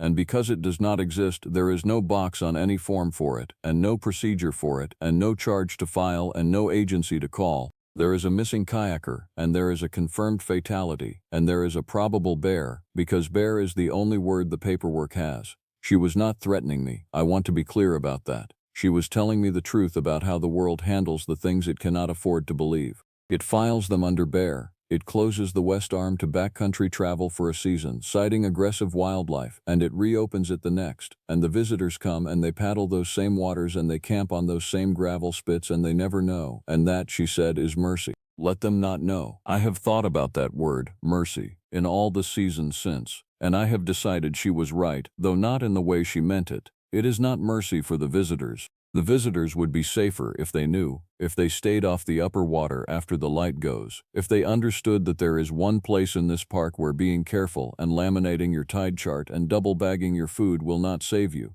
It is mercy for the rest of us, the ones who have to keep living in the ordinary world, the world with its forms and its boxes and its single allowable word for the things that come out of the trees. If everyone knew, the world would have to change shape to make room for the knowing, and the world will not do that. So it files the thing under bear, and it sleeps at night, and I do not blame it. I would file it under bear too, if I could. I have tried. The box is the wrong size. So that is the official record. A bear, an aggressive bear in the west arm of Glacier Bay. Summer of that year, 1 confirmed fatality, 1 missing person never recovered, 1 patrol skiff lost to undetermined causes. You can read it for yourself if you know where to look. It does not mention the bent tent poles, or the body cached 30 feet up a branchless spruce and arranged to watch the approach, or the 2 clawed feet walking a straight upright line out of the trees, or the face that tilted its head at us like a curious dog because it knew exactly which shapes disarm us. It does not mention the recording. Abigail Campbell recovered, in body. She never paddled again, and she never spoke publicly about what circled her camp through that second night, and I have always respected her silence, because I share it. Michael Parker retired at the end of that season. Jacob Edwards, the tracker, we buried what we could find of in the spring. Emily Evans transferred to a desk in the regional office and is, last I heard, well, and I hope to God she is. Elizabeth Collins, the biologist, left the Park Service entirely and now studies wolves somewhere in the lower country. Real wolves, the kind that make sense, and I do not blame her for needing to spend the rest of her life with animals she can explain. Logan Stewart and Sophia Sanchez still fish those waters because it is their living. But they do not run the upper arm after the light goes, not for any price, and they will tell you the same if you ask them in the right bar in Gustavus, and they have had enough to be honest. Jackson Morris turned in his badge within the month. Ella Rogers filed the bear and did her job, and the system held, the way it always holds. And I am still here. I still wear the uniform. People ask me why, after a night like that, I did not leave the way the others did, and I have never had a clean answer for them.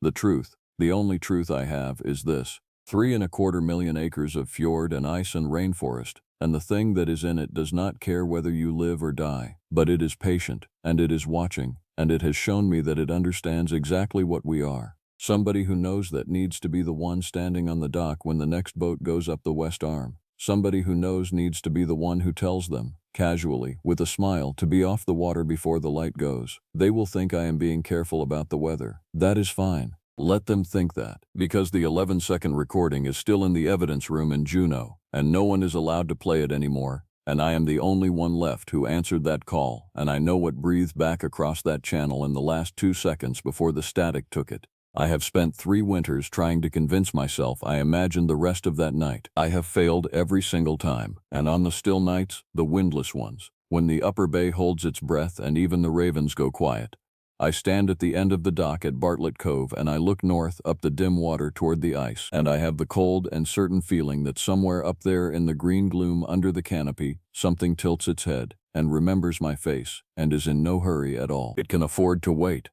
That is the thing I understand now that I did not understand before. It has all the time in the world. We are the ones who do not.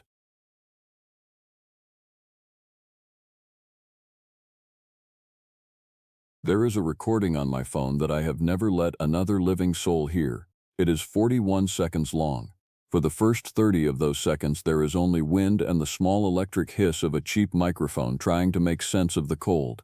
Then there is a sound that is not wind, and not an animal I have a name for, and after that there is my own breathing, fast and shallow, the breathing of a man who has decided that staying perfectly still is the only thing keeping him alive. I have not deleted it. I tell myself I keep it as proof, though proof of what and for whom I could no longer say. The truth is closer to this. Some nights I need to remind myself that it was real, that I did not dream the autumn the woods above Anchorage turned against us, that I am not simply a man who frightened himself into ruin in the most beautiful country on the continent. I worked the backcountry of Chugach State Park for 11 seasons before the autumn I am going to describe. 500,000 acres of mountain and spruce and braided river, pressed right up against the edge of a city, close enough that on a clear evening you could stand on a ridge above Powerline Pass and watch the lights of Anchorage come on one by one while a moose grazed in the willows below you, indifferent to all of it. People imagine Alaska as a place of distance, and it is. But the thing that gets you is not the distance, it is the closeness. It is how quickly the road and the trailhead and the last sign of other human beings fall behind you. How a 40-minute walk can put you somewhere that has not changed in 10,000 years, somewhere that does not know your name and does not care to learn it. I loved that. I want to be honest about that before I tell you the rest. I loved the indifference of the place. I had stopped being a young man who needed the land to love him back. I had learned to be grateful that it tolerated me at all. The work itself was not glamorous, and I will not pretend it was. Most days were paperwork and trailhead patrols and the slow education of people who arrived believing that a national reputation for wildness meant the wildness had been made safe for them. I worked alongside a younger ranger named Daniel Hill, 31 years old, who had come up from the lower 48 3 seasons before and had taken to the country the way some people do, all at once and without reservation. Daniel was the one who taught the bear talks to the school groups and meant every word of them, and he was the one who, when the radio went quiet on the long shifts, would tell me the stories he had collected from the older trappers and the village people he met in his off months, stories he half believed and half collected the way another man collects stamps.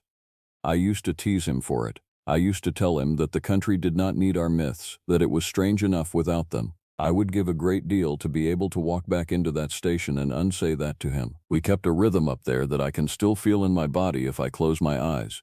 The crackle of the radio, the smell of old coffee and wet wool, the particular weight of the door when the wind was pushing against it, the way you learned to read the parking lot at the trailhead, who belonged and who did not, who would be back by dark and who would need finding.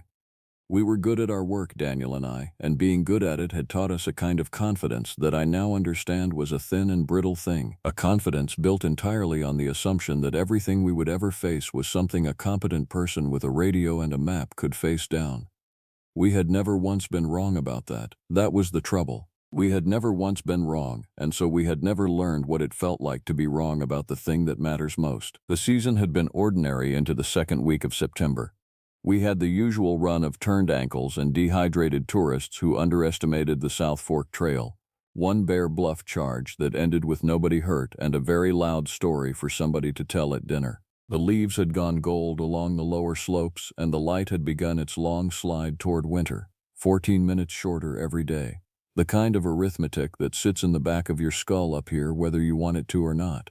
Then a young man named Lucas Wright walked into the ranger station at the Glen Alps trailhead and stood at the counter without speaking until I asked him twice what he needed. He was 25, and he had the look of someone who had been crying and had stopped only because the crying had run out, not because the reason for it had.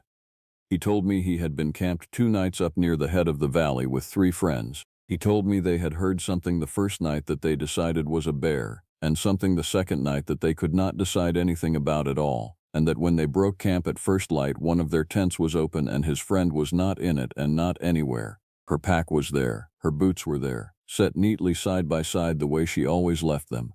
There was no blood, he said, no drag marks. He kept coming back to that, as if the absence of horror was its own particular horror. There was nothing, he said. She was just not there. I sat him down and I got him water and I made him walk me through both nights slowly, the way you do. Because the first telling of a thing is rarely the true shape of it, and the details a frightened person leaves out are often the ones that matter. The first night, he said, they had heard it after the fire burned down. A heavy movement in the spruce beyond the ring of their light, circling, he thought, though he admitted he could not be sure, and then a sound he kept trying to describe and abandoning. Not a howl, not a bark.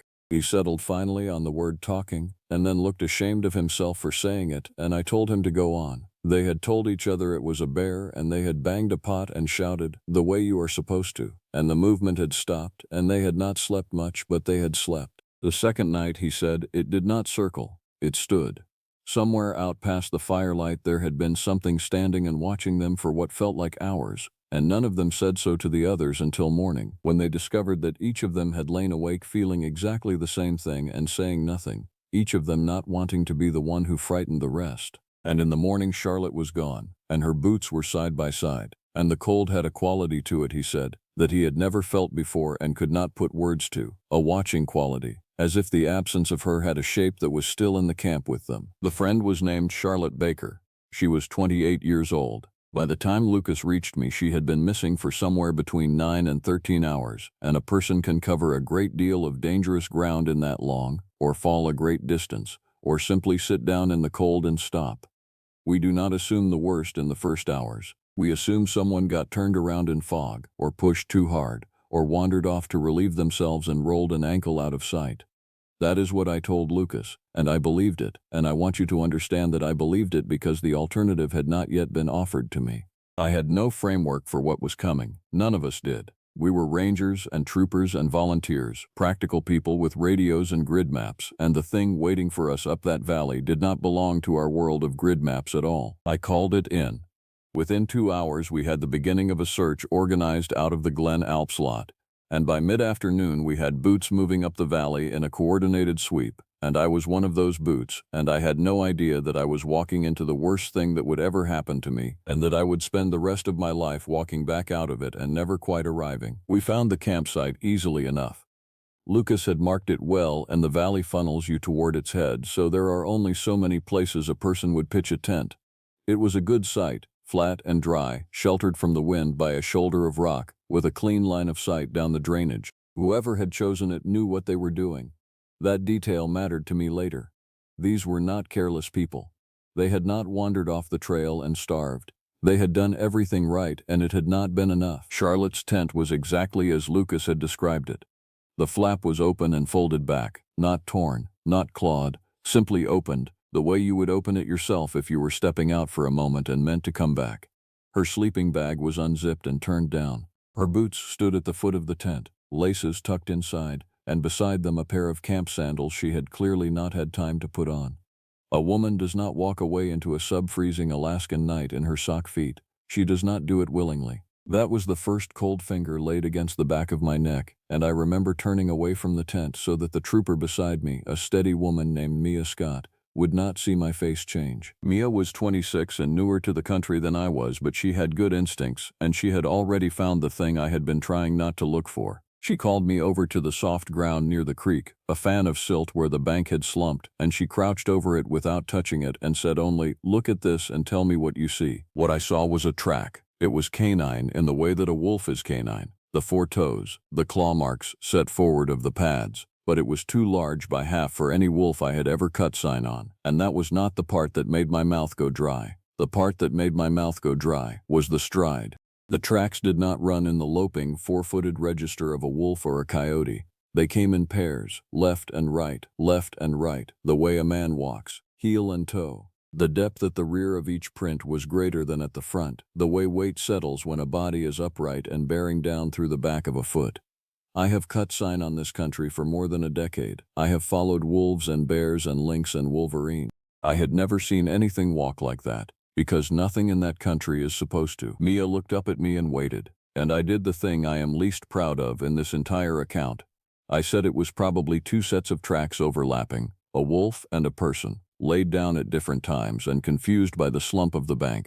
I said it because I could not afford to believe the other thing. Not with a missing woman and a search to run and 40 volunteers who needed me to be the calm one. Mia did not argue. She looked at the track for a long moment, and then she photographed it, and we moved on, and neither of us said the word that was already forming in both our minds, because to say it would have been to let it into the world. We searched until the light failed, and the light fails early and fast up there in September, the sun dropping behind the western peaks while the sky is still bright, so that you stand in deep shadow looking up at gold. We found nothing more of Charlotte. We found, though, as the sweep worked its way up toward the headwall, more of the tracks. They appeared and vanished in the soft places, always the same impossible upright stride, and they did a thing that I have turned over in my mind 10,000 times since. They paralleled us. Not toward us, not away, alongside. 100 yards off through the spruce, holding our pace, holding our line. the way a thing walks beside you when it has decided you are not the threat but the herd. Daniel Hill was on the sweep with me that first evening, working the line 40 yards to my left, and it was Daniel who first put into words the thing I had been refusing to put into words. He came up alongside me at the turn, where the team paused to take a count and a bearing, and he spoke low so the volunteers would not hear, and he said, "You have seen the tracks." It was not a question. I told him what I had told Mia, the two overlapping animals, the slumped bank. He let me finish, and then he looked at me with an expression I had never seen him wear, a kind of careful grief, and he said, "I have heard about this. Up the Yukon, from an old man who guided me one fall. He told me there is a thing that walks the line with the search party. He said you never find what you are looking for when it is walking with you. He said the looking is the bait." I told him to keep that to himself and to keep the volunteers grouped and moving, and he did, because he was a good ranger and he trusted me. And I have to live with the fact that his trust in me was misplaced that day because I was leading us all deeper into exactly the thing he was trying to warn me about. That night I sat in the ranger station with a strong coffee going cold in my hand, and I made a decision that I told no one. I decided that in the morning, before the search resumed, I would drive into Anchorage and I would go and ask the only people I could think of who might have a name for what walks upright on the paws of a wolf. If you have ever stood at the edge of something you do not have a word for, and felt how badly the mind wants a word, any word, to put between itself and the thing, then you understand exactly why I went. And if this is the kind of story that keeps you up turning over your own quiet places, the ones where you have felt watched and told yourself you were not, then walk the rest of this valley with me, and follow along, because the ground only drops away from here. The Alaska Native Heritage Center sits on a wooded rise on the northeast side of Anchorage, a low, handsome building ringed by a lake and a path that leads back among the trees to dwellings built in the old ways of the peoples of this land. I had been there before, years earlier, as a visitor, the way you go to a place once and tell yourself you will return and never do.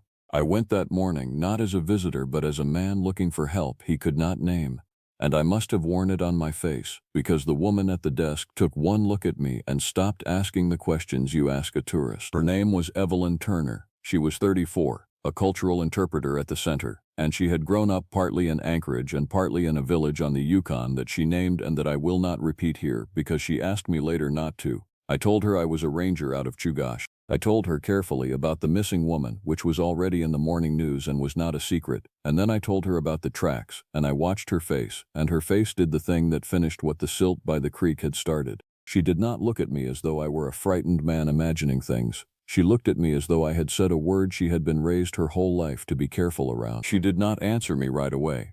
She took me back through the building to a quieter room, and she made me tea, and she asked me to describe the tracks again, slowly, and the sounds, and the way the thing had walked beside us in the trees. When I finished, she was quiet for a while. Then she told me that she could not tell me what I had seen because no one could tell another person what they had seen. But she could tell me what her grandmother had told her, and what her grandmother's grandmother had told her grandmother, and she said that the old people did not speak the name of the one who walks like a man and is not a man, because to speak it is to call it, and to call it is to be answered. She asked me whether I had noticed how it moved in relation to us, and when I told her it had paralleled the search line, holding our pace, she nodded slowly, as if I had confirmed something she had hoped not to have confirmed. "That is how it is said to hunt," she told me, "not by chasing. By accompanying. It walks the line of the people who come into its country just out of sight, and it learns them, and it waits for the order of things to break. It is patient in a way that we are not built to understand," she said. "We measure patience in hours, in a day, in a hard winter. It measures patience in the way the mountains measure it. And when one person steps out of the protection of the others, by wandering, by panic, by grief, by the simple human need to go off alone for a moment, that is the moment it has been waiting for, and it does not waste the moment. There are versions of this being across many peoples and many lands," she said, "and they are not all the same, and she would not pretend they were the same to make my story tidier. But there is in this country an old understanding of a thing that wears the shape of the hunter to hunt the hunter, a thing that stands. It is not a wolf, though it borrows the wolf. It is not a man, though it borrows the upright walk and, the old people say, sometimes the voice. She told me that the voice was the most dangerous part of all, because it does not speak words you understand, but it speaks something close enough to words that the listening part of your mind cannot stop reaching for the meaning, and in the reaching you lean toward it, and in the leaning you forget the others, and you are alone before you know you are alone. Do not listen for the meaning, she said. If you ever hear it shaped like speech, that is the moment to stop your ears and stay in the middle of your people and refuse to understand. It comes when something has gone wrong, she said. When a boundary has been crossed that should not have been. When the proper order between people and the country has been broken. And the most dangerous thing a person can do, she told me, looking at me very steadily across that small table, is to follow it. It wants to be followed. It walks ahead and it walks beside and it leaves itself just barely seen, and the people who go after it are not heard from again. I asked her, because I am the kind of man who needs a mechanism even when no mechanism will help me, whether she believed it was a real animal, something flesh and blood with a den and a heartbeat, or whether she believed it was a spirit. She smiled at that. And it was not an unkind smile, but it was a tired one, the smile of someone who has been asked the wrong question by an outsider many times. That question, she said, is yours, not ours. You want to put it in one box or the other so you can close the lid. We do not separate those boxes. The thing is in the country and the country is real, and that is as much as I will say to you. Then she told me one more thing, and she made me promise to carry it back to my people. Do not chase it, she said. If it takes one of you, you grieve and you let the country keep what it has taken and you go home. The ones who chase it are giving it exactly what it came for. I drove back to the trailhead with her words sitting in me like swallowed stones, and I want to tell you that I listened to her, that I carried her warning to the search and we all went home. But there was still a woman missing in that valley, a woman with boots set neatly side by side, and there is no warning in the world strong enough to make good people abandon one of their own while there is still a chance. So we did not go home, we went back up the valley. And the thing that stands was waiting for us to do exactly that. By the third day, the search had grown.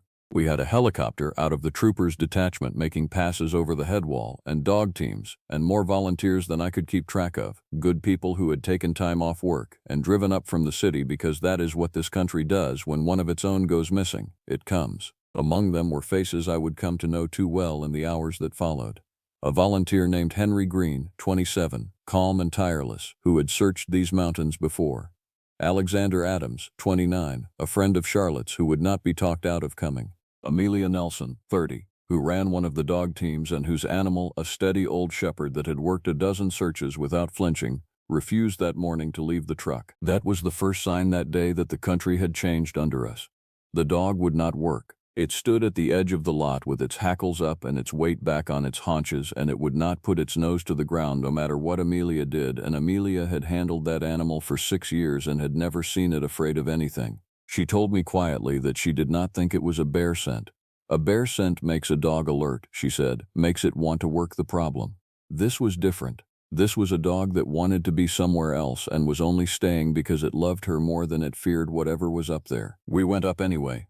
I broke the searchers into teams and assigned ground, and we climbed into the upper valley where the spruce thins to scrub and then to bare rock, and the wind came down off the head wall carrying the first real cold of the coming winter. There is a quality to that upper country in the late season that is hard to convey to anyone who has not stood in it.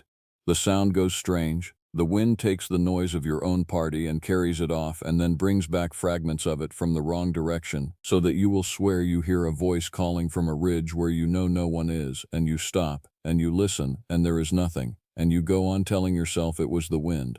We heard a great deal that day that we told ourselves was the wind. Some of it, I am now certain, was not. Daniel Hill stayed close to me on the climb. Closer than the search pattern called for, and I knew why, and I let him, because I wanted him close too. He had stopped collecting the thing as a story. I could see it in him. The old man's words up the Yukon had stopped being a curiosity he kept on a shelf and had become a thing standing in the room with him, and he kept scanning the tree line to our flanks with a discipline I recognized, the discipline of a man who has decided to look directly at his fear rather than pretend it away. Once he gripped my arm and pointed, and 100 yards off through the last of the spruce I saw it too, or saw where it had just been, a tall vertical disturbance in the brush moving in parallel with us, gone before the eye could fix it. Neither of us said anything. There was nothing to say that the volunteers needed to hear. It was Henry who found the next thing. Mid-morning, a quarter-mile above where Charlotte's camp had been. It was her jacket. It was hung, and I choose that word with care. It was hung on the broken spike of a dead spruce a full 8 feet off the ground, well above the reach of any man standing on that slope, arranged with the arms spread. And it had not blown there, and it had not fallen there. Someone or something had placed it.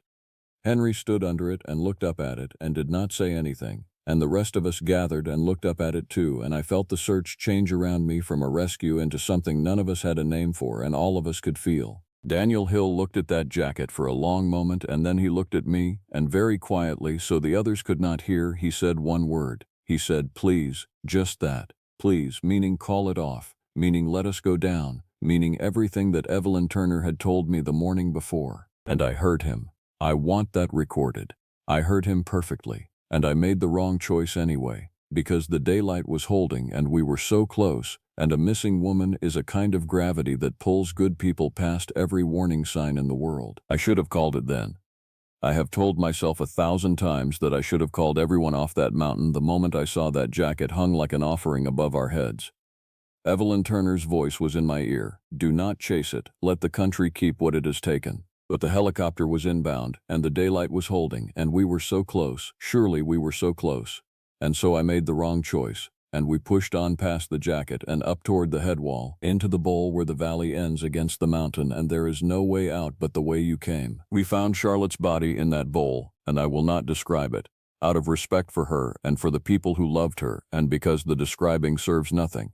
I will say only that she had not fallen, and she had not frozen, and that what had been done to her had been done by something that understood the shape of a person well enough to take that shape apart, and that there was a deliberateness to it that I have never been able to file away under the word animal. We stood around her in that high cold bowl, with the wind tearing at us and the helicopter beating somewhere out of sight beyond the ridge, and that is when Amelia's old shepherd, 200 yards downslope at the truck, began to scream. Not bark, scream. And the thing that had been walking beside us for 3 days decided that it was done walking beside us. It came from above. That is the detail that the rational part of my mind has never been able to absorb, because there was nothing above us but the head wall, a sheer apron of broken rock running up to the ridgeline, and no animal of that size should have been able to be up there at all, let alone come down it the way it came, fast and silent and upright, using its forelimbs against the rock the way a person uses their hands. I caught it for less than a second at the top of the bowl, a tall, lean shape against the bright sky, and then it was among the boulders and out of sight and moving, and the sound it made as it moved was the sound on my recording, the sound I have never let anyone hear, a low rolling cough of a growl with something underneath it that rose and fell in a way that growls do not, a way that was almost shaped into words. What happened in that bowl happened in minutes, and I have spent years trying to put the minutes in order. Alexander Adams, Charlotte's friend, was nearest the rocks where it had gone in, and he did the thing that every instinct in a frightened human body tells you to do, and that Evelyn Turner had begged me to make sure no one did. He ran.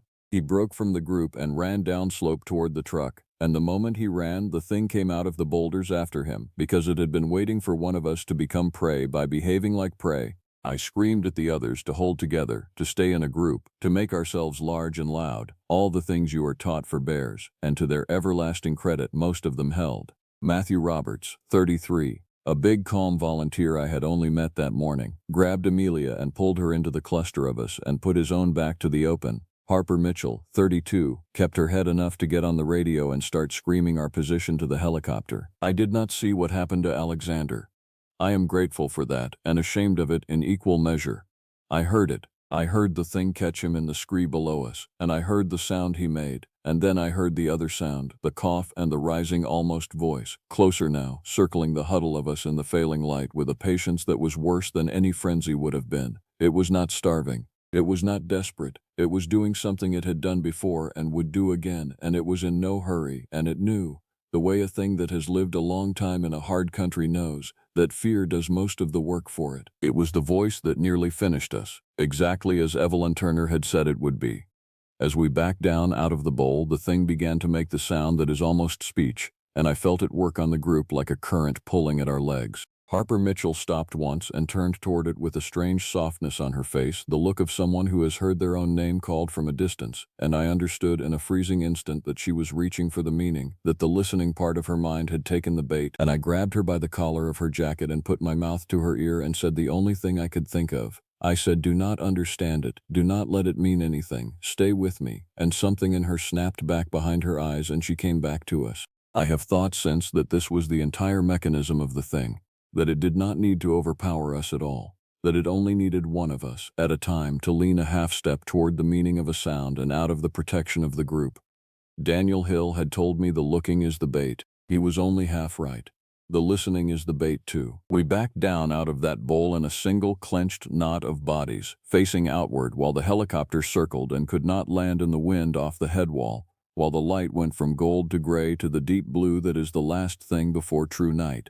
The thing came at us twice more. The first time Matthew Roberts swung a trekking pole at it and connected with something solid and was knocked off his feet for his trouble, and we hauled him back into the knot, and his arm hung wrong after that, and he never once complained. In the half-second the pole connected, I saw more of it than I have ever wanted to see, the long, wrong articulation of a leg that bent like a dog's leg but carried a body upright, the breadth of a chest that should not have balanced on those hips, and the head, which I will not describe except to say that it turned to look at me with an attention that was not the blank attention of an animal but something that weighed me and found me, for the moment, not worth the trouble. The second time it came low and fast at Amelia, and I did the only useful thing I did that entire day, which was to put myself between her and it and fire the bare deterrent, the orange fog of it, full into the space where the thing was, and it recoiled. I want to be clear, it did not flee, it recoiled, the way you flinch from something unpleasant, and then it withdrew up into the rocks, and I understood in that recoiling that we had not won anything, we had simply become for a moment more trouble than the meal was worth. And Daniel Hill, who had stayed at my shoulder through every yard of that retreat, who had held the line and steadied the volunteers and never once said "I told you so," though he had every right to say it for the rest of both our lives, Daniel Hill was the one who got the rest of us down. He took the front of the knot facing into the rocks where the thing had gone, the most exposed position there was, and he walked backward down that slope with his eyes on the murk and his voice steady, counting us, keeping us together, calling the cadence of our descent like a man calling a square dance in the worst night of his life. He did not have to take that position. He chose it. I have never told his family that, because I have never been able to find the words for what it meant, that a man I had failed to listen to chose to put himself between the rest of us and the thing my failure had walked us into. We made it down to the spruce in full night, and the spruce is where I made the recording, crouched against the bole of a tree with the others pressed around me, my phone held up in a hand I could not keep from shaking because some animal part of me needed to capture it, to come down off that mountain with something more than a story no one would believe. I do not entirely understand the impulse even now. We were not safe. The thing was still in the trees with us, still circling, still letting that almost voice rise and fall through the spruce. There was no good reason to take out a phone except the oldest reason there is, the need to make a record, the same need that drove people to scratch the shapes of the animals that hunted them onto the walls of caves. If the country was going to take us, some part of me wanted the country to leave behind a witness. 41 seconds. Wind and the hiss of the cold, and then the cough and the rising almost voice moving through the trees around us, circling, and my own breathing, and then nothing, because that is when the helicopter finally found a place to set down on the valley floor below us and put its light up the slope, and the thing that stands does not like the light, and it went back up into its country and let us go. I have listened to those 41 seconds exactly once, in the months after, alone, with the door locked, which is its own kind of foolishness, as if a locked door means anything to the thing on that recording. I did not get past the part where the almost voice begins to rise. I have not played it since, but I did not delete it, and I have come to understand that I never will, because the recording is the only thing in the world that agrees with me about what happened up there. The report says bear. The families have made their peace with bear. The trail forums argue about bear, and in my pocket all this time there are 41 seconds that have never once said bear, that say instead the thing I will not name, in the only voice it has. The official record says that Charlotte Baker died of misadventure in the backcountry of Chugach State Park, and that Alexander Adams died attempting to render aid, and that both were the victims, most probably, of a bear, an animal never located despite an extended effort by the troopers and by wildlife officials to find and remove it. I signed my name to a report that used the word bear, and I have to live with that, and I tell myself that there was no other word I could have written that would not have ended my career and helped no one, and brought the families nothing but a different kind of pain. There is no box on the form for the one who stands. Evelyn Turner could have told me that. In her way, she had. The others came down off that mountain and scattered back into their lives the way people do. Matthew Roberts had surgery on his arm and sent me a card at Christmas with no mention of any of it, just a wish that I was well, and I think that is its own kind of grace. Amelia Nelson stopped running search dogs. Mia Scott transferred out of the detachment within the year, and we never spoke again of the track by the creek that we had agreed to call two overlapping animals. Harper Mitchell, who had kept her head and worked the radio while a thing out of the old stories circled us in the gloom, became a paramedic in the city, and I am told she is very good and very calm under pressure, and I am not surprised. Lucas Wright, who had walked into my station on the first day with his crying run dry, I never saw again. I hope the country was gentler to the rest of his life than it was to those 2 nights. Daniel Hill is the one I cannot write about easily, and so I have saved him for last. He came down off that mountain whole, in body. He had gotten every one of us down, and he had not taken a scratch doing it. And for a while in the days after, I let myself believe that he had come through it better than the rest of us, that the man who had half believed the stories all along was somehow armored against the truth of them in a way that I, who had refused to believe, was not. I was wrong about that, the way I was wrong about so much that autumn. Daniel finished the season, and then he did not come back the next spring, and when I called him he was kind and he was clear, and he told me the thing that I have carried ever since. He told me that the worst part for him was not the fear, the worst part was that he had been right. He had spent 3 seasons collecting those stories like a man collecting stamps, half believing, keeping them at a safe and pleasant distance, and the country had reached out and proven every one of them true at the cost of 2 lives, and he could no longer hold any of it at a distance again. He moved back to the lower 48, to a flat green place with no mountains in it, and we exchange a few words once or twice a year, and neither of us has ever once named the thing, and neither of us ever will. I left the service the following spring. I did not have a single dramatic reason that I could give the people who asked, and so I gave them small true ones: the pay, the seasons, the wish to be closer to family, and all of those were real, and none of them was the reason. The reason was that I could no longer walk up a valley in the cooling end of the day and feel the old indifference of the country and be glad of it. The indifference was gone. I knew now that the country was not indifferent at all, that something in it had looked at us and known us and chosen, and once you know that, the woods are never empty again. Every stand of spruce holds the possibility of a tall, lean shape that holds your pace 100 yards off through the trees, left and right, the way a man walks. I have thought a great deal about Evelyn Turner's warning, and about how completely I failed to heed it, and about whether it would have mattered if I had. I think now that she was telling me something larger than a rule about not chasing a particular thing up a particular mountain. I think she was telling me that there are forces in the world, in this old and enormous country especially, that do not run on the machinery I had spent my life trusting, and that the wise response to them is not to solve them or to hunt them or to drag them into the light and put a name on the form.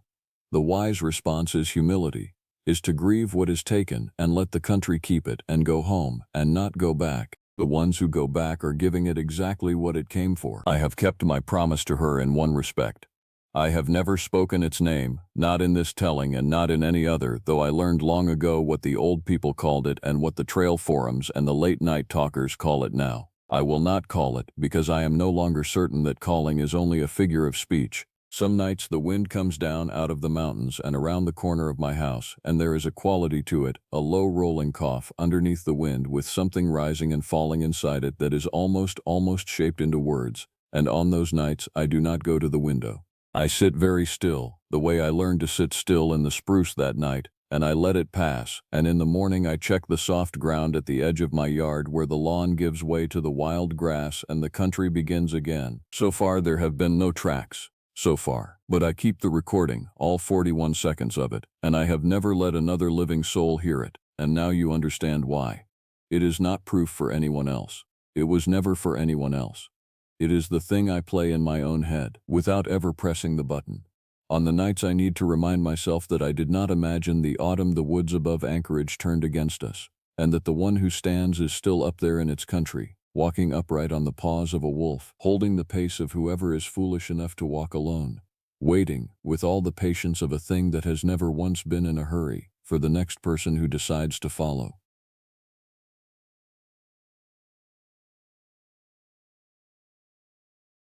There is a sound a person makes when the body understands, before the mind will allow it, that it has become prey. I have heard that sound twice in my life. The first time it came from a grown deputy who outweighed me by 50 pounds and carried a service weapon on his hip, and it came out of him at the bottom of a ravine with no fight left in it at all. The second time it came out of my own throat, on a ridge above Caldwell Hollow, and I did not recognize it as mine until the echo came back off the rocks and I realized there was nobody else up there to make it. The reports they keep in the district office do not use words like that. They use words like incident and exposure and probable predation. I wrote 3 of those reports myself, and I chose those words on purpose, because the true words would have ended my career and gotten me sent somewhere with soft walls. So I will tell it here the way it happened, and you can decide for yourself what to call it. For 11 years I walked the high trails of this part of the Appalachians. I knew the names of the springs that do not show on any map. I knew which switchbacks froze first in November and which south faces held a snake den into October. I could read a slope of laurel the way other people read a street sign. That is the part that still keeps me awake. I was not some weekend hiker who wandered off the blue blazes and got turned around. I knew that country better than I knew the inside of my own house, and it still took everything from me, because the thing that lives up there does not obey the country, it uses it. The group came to me in the 3rd week of September. The program was a conservation corps for young people, the kind of thing the state funds when it wants a photograph of teenagers planting trees. 10 of them, ranging from a boy of 15 to a young woman of 24, all of them signed up for 2 weeks of trail maintenance and primitive camping under the supervision of a ranger who knew the backcountry. That ranger was me. I had run the program 4 summers running without so much as a sprained ankle. The paperwork called it a leadership experience. I called it babysitting with a chainsaw. And I did not mind it, because most of them were good kids who had never seen a sky without a city smeared across the bottom of it. I can still list them in the order they signed the liability waiver, and I do, every night, like a man counting rosary beads. James Carter, 15, the youngest, all elbows and questions. Emma Wilson, 16, quiet, always drawing in a notebook she would not let anyone see. Liam Harris, 17, the loud one. The one who would learn the hard way that loud does not survive long up there. Olivia Clark, 18, who had just graduated and wanted one adventure before a desk swallowed her. Noah Lewis, 19, who carried other people's packs without being asked. Ava Walker, 20, sharp-eyed, the first of them to notice that something was wrong and the first I should have listened to. William Hall, 21, who had hunted these woods with his grandfather and thought that made him safe. Sophia Allen, 22, training to be a nurse, steady hands, the one who held the others together longer than I did. Benjamin Young, 23, a runner, fast, and it did not matter. And Isabella King, 24, the oldest, my assistant for the trip, the one who walked out of those mountains with me and the only other living soul who knows that every word of this is true. The first 3 days were ordinary in the way that good things are ordinary, which is to say I did not appreciate them. We cleared blowdown off the lower loop. We dug water bars into a section of trail that had been bleeding mud since spring. Liam fell in a creek and made a show of it. Emma filled 6 pages of her notebook. At night we sat around a small fire that I kept small on purpose, and I told them the safe stories, the ones about lost hikers found alive and bears that turned out to be afraid of us. I did not tell them the other stories. There is no upside in scaring a child you are responsible for, and I did not believe those stories anyway. I want that on the record. I was a man who did not believe. The warnings had been there. I see that now, laid out in a line, the way you see the shape of a thing only after it has finished happening. A bear hunter named Pruitt had come into the district office in August and stood at my counter turning his cap in his hands and would not look at me straight. He said his dogs had run a track up Caldwell Hollow and come back wrong, not hurt, wrong.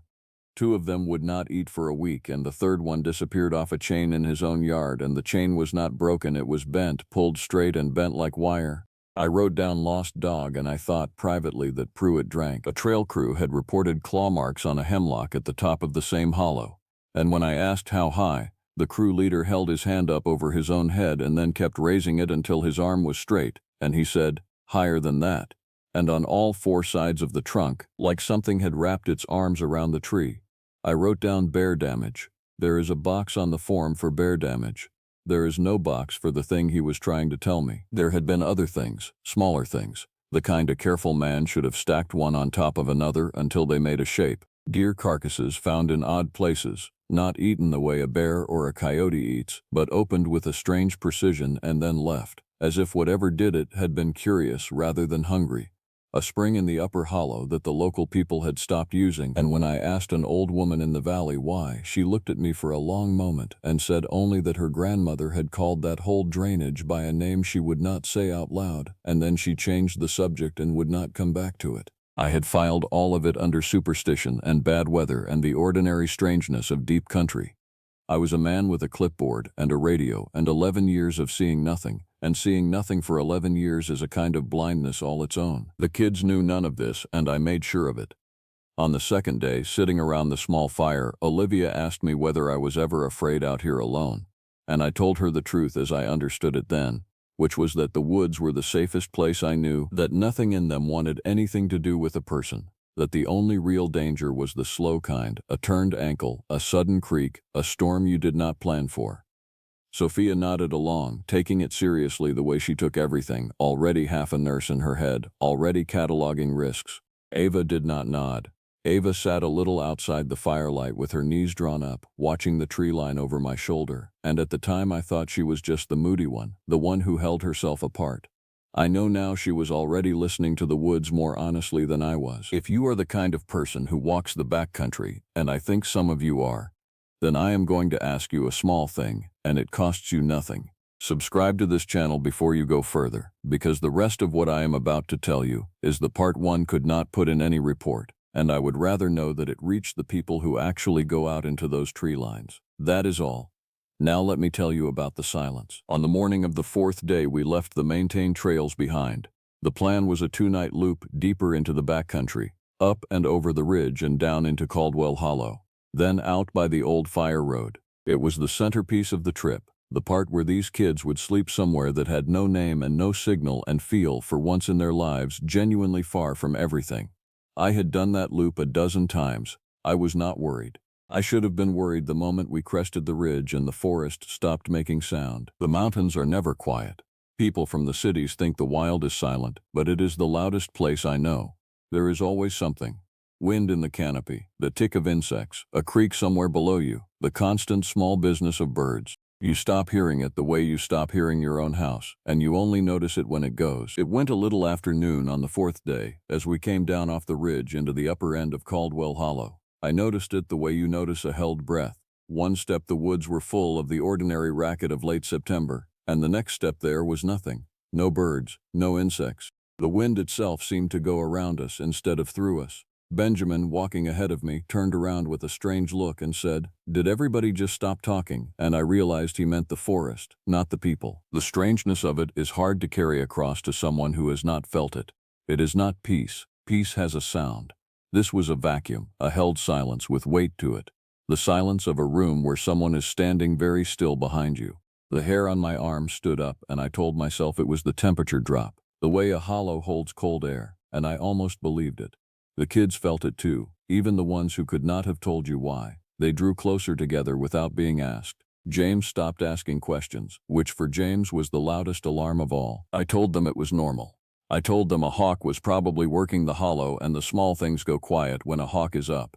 That was a true thing I had said 100 times, and it had always been true before. Ava Walker did not buy it. She had drifted to the back of the line and she was walking sideways, watching the slope above us, and she said, quietly, only to me, "There is no hawk." The sky was empty. She was right. I told her to keep moving and to stop spooking the others, and that is a thing I will carry for the rest of my life, because she was the one who knew first, and I told her to be quiet. We made camp that evening in a flat bend of the hollow beside the creek, a place I had used before, a good place, sheltered, with water close and good ground for tents. The silence had eased by then. The birds had come back, thin and nervous, and I had let myself believe my own explanation. We built the fire. Sophia boiled water for the freeze-dried meals, and Liam made everyone laugh, and James asked me 40 questions about whether anyone had ever died out here, and I told him no, which was the last clean lie I ever told a child. I remember that evening better than I want to. The light came down the hollow gold and slow, and the creek talked to itself over the stones. And for an hour it was the trip I had promised them. 10 young people far from everything, eating bad food and laughing too loud. William telling a story about his grandfather that may even have been true. Emma sketching the firelight on the faces around her. I sat a little apart with my back to a log, and I let myself feel, for the last time, the simple good feeling of being the one who knew the way, the one who would get them home. I have learned to be suspicious of that feeling now. It comes most strongly right before the floor goes out from under you. The first sign came in the night, and it did not wake everyone, only me, because some part of an old woodsman never fully sleeps. It was the smell. I have smelled bear, and bear is rank and musky, and you know it in your sinuses. This was not bear. This was a wet animal smell with something underneath it, something like a butcher's floor at the end of a long day. Copper and rot and warmth, and over all of it a stink of something old and feral that I had no shelf to put it on. It came down the hollow on the night air, and it was so strong and so wrong that I sat straight up in my tent with my heart going like a trapped bird. I lay there a long time listening. There was nothing to hear. That was the worst part. The smell of a large animal that close should come with sound, with the crack of a stick, the brush of a body through laurel, breathing. There was only that held silence and that reek, and the certainty, growing in me like cold water rising, that something very large was standing just outside the ring of the dying fire, motionless, downwind of nothing because it had chosen its place, and that it was looking at the tents. I lay there and I did the arithmetic that fear does. 9 sleeping children in thin nylon, 1 man with a can of pepper spray, walls you could put a finger through, and outside, in the lightless cold, something that had walked into a camp full of people and made no sound at all. I did the brave and stupid thing. I unzipped the tent and I went out with my headlamp and my bear spray and I swept the tree line. The beam caught the trunks, the laurel, the silver underside of leaves, nothing. The fire was down to coals, and the coals threw no light past my own boots. And then, at the very edge of the beam, where the light went soft and gray, 2 points of green flared and went out. Eyeshine. I have caught eyeshine on 1,000 creatures, and I know the height of a deer's eyes and a bear's eyes and a raccoon's eyes. These were taller than mine. I am 6 feet. These eyes were looking down at me, level and steady, from a head that had to be 8 feet off the ground, and they blinked out the instant my light found them, which no animal does. Animals freeze in a light. They lock up, dazzled, for a second or two before they bolt. Only a thinking thing turns its face away from a light it does not want to be caught in. Only a thing that does not want you to see it. I stood there with the beam shaking in my hand and I waited for the sound of it leaving, the crash of a big body through brush, and the sound never came. It did not leave. It simply stopped letting me see it. I did not sleep again. I sat in the door of my tent the rest of the night with the spray in my lap and the spent feeling of a man who has understood something he cannot yet admit. In the gray before dawn I told myself it had been a bear standing up, that the smell had been a rotting carcass somewhere upwind, that fatigue and a head full of Pruitt's stories had done the rest. I had 11 years of reasonable explanations and I used every one of them. Then Noah came to my tent and his face was the color of ash and he said in a small flat voice, "You need to see what is on the food bags." We had hung the food properly, on a line between 2 trees the way you do. The bags were untouched, but the bark of both trees, at a height I had to reach up to touch, was raked with 4 deep parallel gouges, and the line itself, the cord, had not been chewed or torn. It had been untied. The knot I had tied, my own knot, had been worked loose and left hanging, the way a person leaves a thing they have decided not to bother with. Something had reached up there in the night, 8 feet off the ground, and examined our food and decided it did not want it. I understood, standing there in the wet morning, exactly what that meant. It did not want the food. It had come to look at us. I made the decision that I still defend, even now, even knowing how it ended. I decided to take them out. I told the group that a weather system was coming in, which they believed because none of them could read a sky, and that we would cut the loop short and hike out by the fire road that day. It would be a long day, 12 miles, but it would put us on a road by nightfall, and a road meant a truck, and a truck meant gone. I did not tell them about the eyes or the cord. Isabella knew. I told Isabella everything in a low voice while the others packed, and to her great credit she did not argue and did not panic. She just went pale and started moving the younger ones along faster. We left the creek bend at 8 in the morning. For the first 2 hours the forest behaved. The birds were loud, almost too loud, the way a room is too loud right before bad news. Then we came to the long traverse, a section where the trail cuts sideways across a steep slope, the mountain rising on the left and falling away on the right, and the silence dropped over us again like a hand over a mouth. It was Ava, again, who saw it. She grabbed my sleeve and she did not say a word, she just pointed up the slope and I followed her arm and at first I saw only the gray verticals of the trees and the green confusion of laurel. and then a piece of it moved. Not ran, moved. It paced us up there on the slope, keeping a screen of brush between itself and the trail, and it was big, low, and long and dark, and it flowed over the broken ground in a way that turned my stomach, because part of the time it went on 4 legs like a wolf, and part of the time it rose up and went on 2, swinging through the trees with its 4 legs reaching, and the change from one to the other did not slow it at all. There was no seam in the motion. It was built for both. I want to be precise about this because precision is the only thing I have left. It was not a bear. A bear that size moves like a piece of furniture, all weight and shoulder. This thing moved like water that had learned to hunt. It had the long muzzle of a dog and the high triangular ears of a dog, and it had the shoulders and the reaching arms of something that was not a dog at all. And when it stood upright for a moment between 2 trees and turned its head to look down at us, the proportions were so wrong that Olivia, beside me, made a small sound and sat down hard in the trail as if her legs had simply been switched off. It did not hide, exactly. That was the part that broke something in me. A predator that is hunting stays hidden.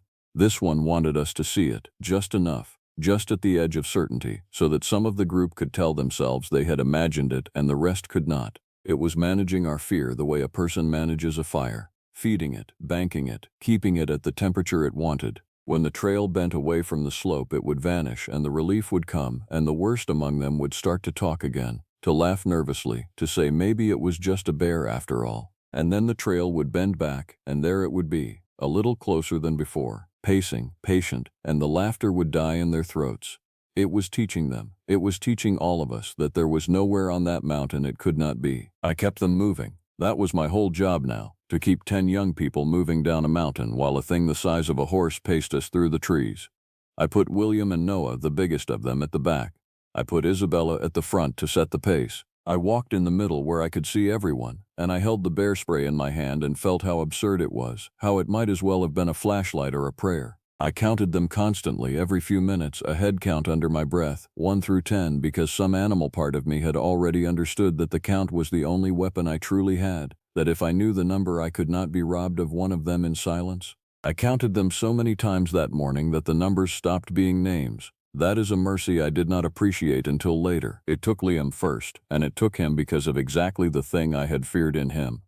We had stopped, briefly, where the trail crossed a rock slide, an open scar of broken stone where nothing could hide and we could see the whole slope. I thought we were safe in the open. I had stopped us there on purpose, to breathe, to count, to let the younger ones drink water with their hands shaking too hard to hold a bottle steady. Liam, frightened past sense, had been getting louder for an hour, the way a certain kind of person gets louder the more afraid he is, until being loud feels like the only power he has left. He started shouting at the tree line. He screamed at it to come out. He called it names. He threw a rock down the slope and shouted that it was just a dog, just a big dog, that he was not afraid of a dog. He needed it to be a thing he could insult. And the thing on the slope went still, fully still, in a way it had not been still all morning, and then it was simply not on the slope anymore. It did not cross the open rock. I had been watching the open rock, certain that nothing could come at us across it. It went around, below us, down into the gorge and up the other side and around, faster than anything that size should move over that ground, and Liam was at the downhill edge of the group, half turned away, still shouting. And there was a sound like a heavy bag dropped from a height, a single soft heavy sound, and Liam was gone. No scream. That is what I cannot make people understand. There was no scream. There was just the place where he had been and the laurel below the trail shaking once, twice, and then still, and a single one of his shoes left upright on the trail where he had been standing, as if he had simply stepped out of it and walked away. Sophia, the nurse in training, started toward the edge on instinct, to help, and I caught her around the waist and held her while she fought me, because I knew there was nothing down there to help, and because going after him was exactly what it wanted one of us to do. I learned that in a single second on that rock slide. It was not hunting us at random, it was reading us. It had let Liam separate himself. It was teaching the rest of us what happened when you broke from the group, and 9 terrified young people learned the lesson all at once and pressed in around me so tightly I could barely walk. We did not make the fire road by nightfall. We were slower than I had planned because fear makes the body clumsy, and because every open crossing now took 20 minutes of watching before I would let anyone step into it. As the light started to go, I made the second decision I will defend. There is an old patrol cabin partway down the hollow. A one-room shelter the district keeps boarded for emergencies. Log walls, a heavy door, a tin roof. I had a key on my ring that fit its lock. 4 solid walls felt like the only mercy left in the world, and I steered us toward it through the failing light with the thing pacing us the whole way, no longer bothering to hide. A long, low shape sliding between the trunks just at the edge of sight. We reached the cabin as the last gray drained out of the sky. I got the door open and got all 9 of them inside, and I went in last and threw the bolt and dropped the bar, and for one moment, with my back against that door and 9 living faces turned toward me in the beam of a single lantern, I let myself believe I had saved them. Log walls, a barred door. The thing was outside and we were inside. I had done my job. Then something hit the door from the other side and the whole cabin jumped on its foundation. I have been charged by a black bear. A bear hits a door like a strong man. This was not that. This was a vehicle.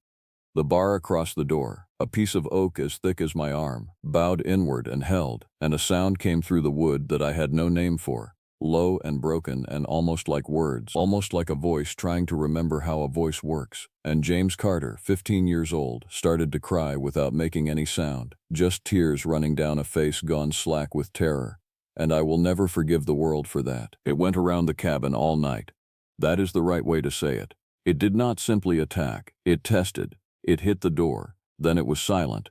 Then a single claw dragged the length of one log wall with a sound that went into your teeth. Then silence. Then it was on the roof, and the tin boomed and sagged under a weight that no animal in these mountains is supposed to carry. And then it was at the one small window, and Ava, who was nearest, looked up and there was a face filling the glass, and she did not scream either. None of them screamed. That is the thing about real terror that the films get wrong. It takes your voice first. Ava just slid down the wall and put her hands over her own mouth and looked at me with eyes that asked a question I could not answer. The testing had a rhythm to it, and the rhythm was the cruelest thing of all.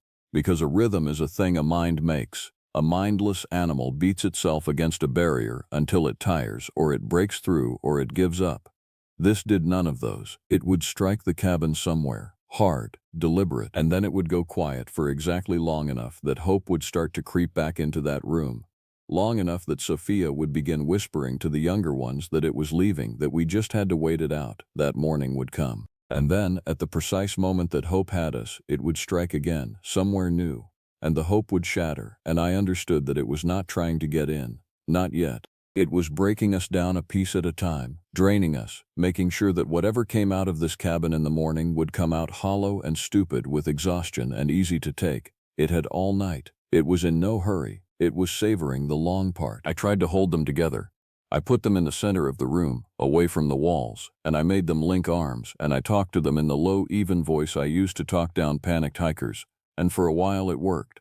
Sophia helped me. She moved among the younger ones, checking pulses with 2 fingers, giving them something to do with their fear, and I saw the nurse she was going to be, steady and kind in the middle of the worst night of all our lives. Isabella sat with her back against the door so she would feel it before any of us heard it.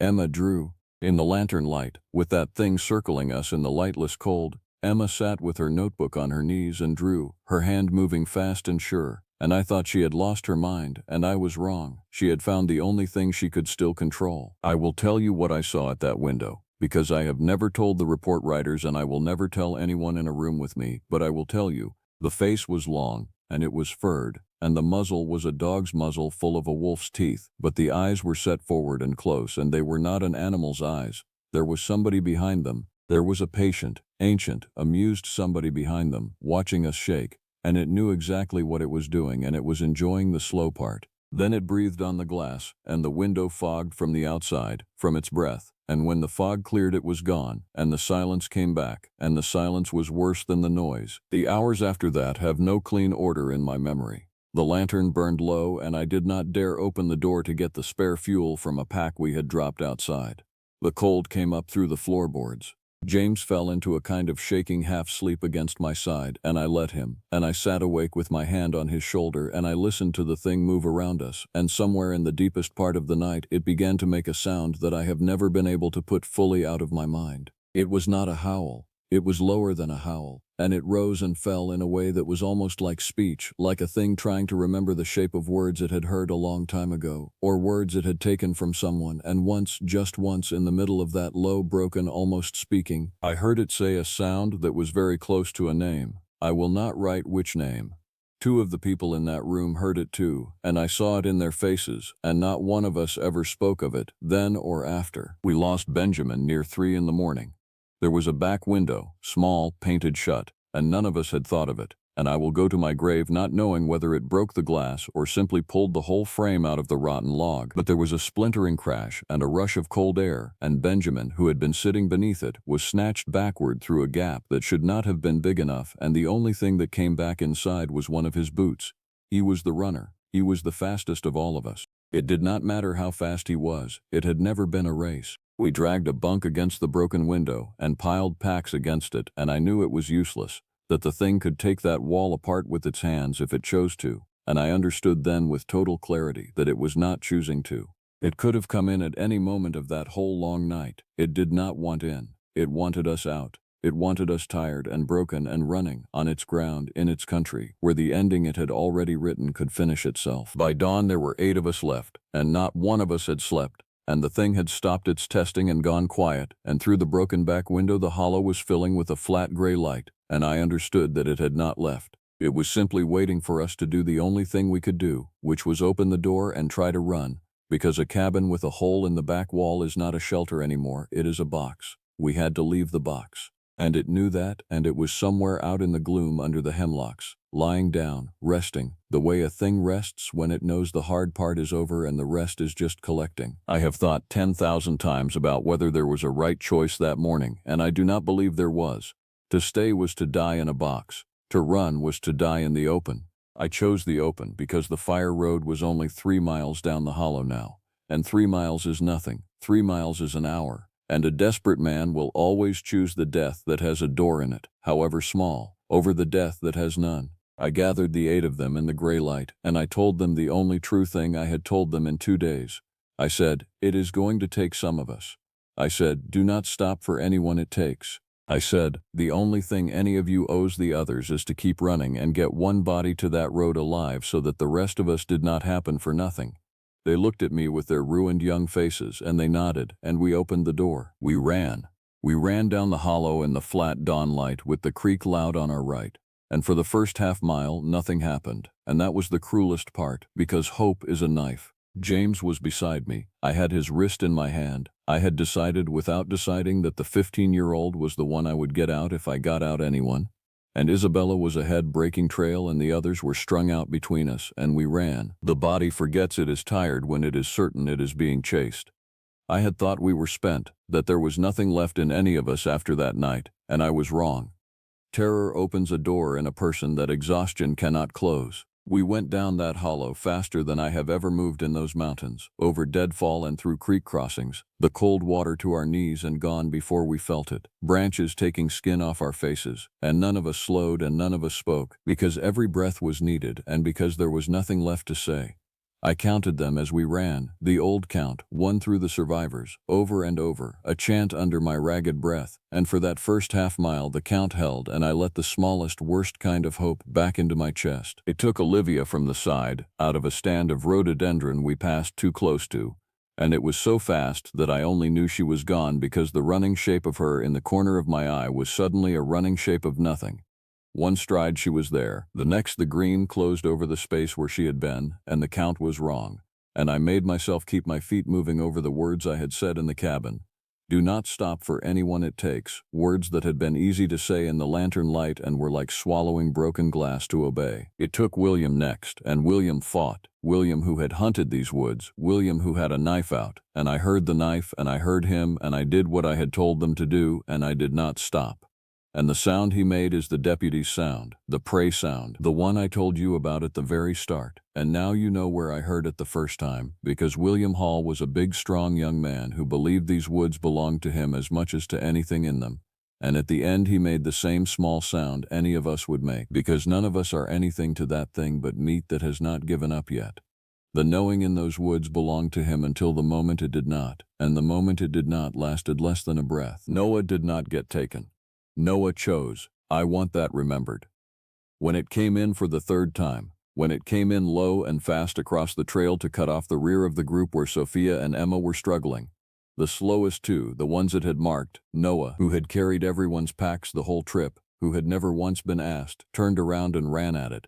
He ran the wrong way on purpose, back up the hollow, screaming, waving his arms, making himself the loud thing, the big moving thing, the thing it would want most, and it took the offer. And in the 2 or 3 seconds it cost the creature to turn for him, Sophia and Emma made up the gap and reached the rest of us, and that is the only reason there is anyone alive to tell you this. A 19-year-old boy bought it with his own body, on purpose, having understood in an instant what the rest of us were still too afraid to understand, that the only thing left to do for the others was to be worth more to it than they were. I did not see what happened to him, I am glad. I have enough. There were 5 of us when we broke out of the trees and saw the fire road below us through the last screen of brush, a flat brown line of graded dirt that meant the maintained world, and the radio in my truck, and the end of the hollow. 5 of us. Me, Isabella, James whose wrist I still held, Sophia, and Emma. We came down that last slope in a falling, sliding run, and the creature came with us, no longer pacing, no longer patient, in full open pursuit at last because the prey was almost out of its country, and the sound of it behind us was a sound I cannot reproduce with my mouth, a deep coughing roar that I felt in the bones of my chest, and I did not look back. I had told them not to look back, and I obeyed my own order, and we hit the fire road running. Here is the thing about its country. The thing I did not understand until the moment my boots hit that graded dirt road. It stopped. It came out of the trees behind us in a single great bound, onto the very edge of the road, and it stopped, all 4 feet planted, as if it had run into a wall that none of us could see. I felt the absence of it like a held breath let go. I turned around finally, against my own rule, and I saw it whole and clear in the full daylight for the first and last time. Standing at the tree line, 8 feet of furred wrong muscle and that long dog's head and those forward-set patient eyes, and it did not come onto the road. It stood at the boundary of the trees and it looked at the 5 of us, and there was no rage in it, which was the most frightening thing of all. There was only a kind of patience, a kind of bookkeeping, as if it were noting our faces for some later date, and then it turned, unhurried, and went back up the hollow into the gloom under the hemlocks, on 2 legs, walking, the way a person walks home after a long day. And the woods stayed silent for a long time after it was gone. We walked the fire road for 2 miles to my truck. Nobody spoke. James never let go of my hand the whole way, and I never made him. I got on the radio and I called it in and I lied, the first of the lies, because the truth was not a thing that fit through a radio. I said we had a bear incident with multiple casualties and I gave them the location and I asked for everything they had.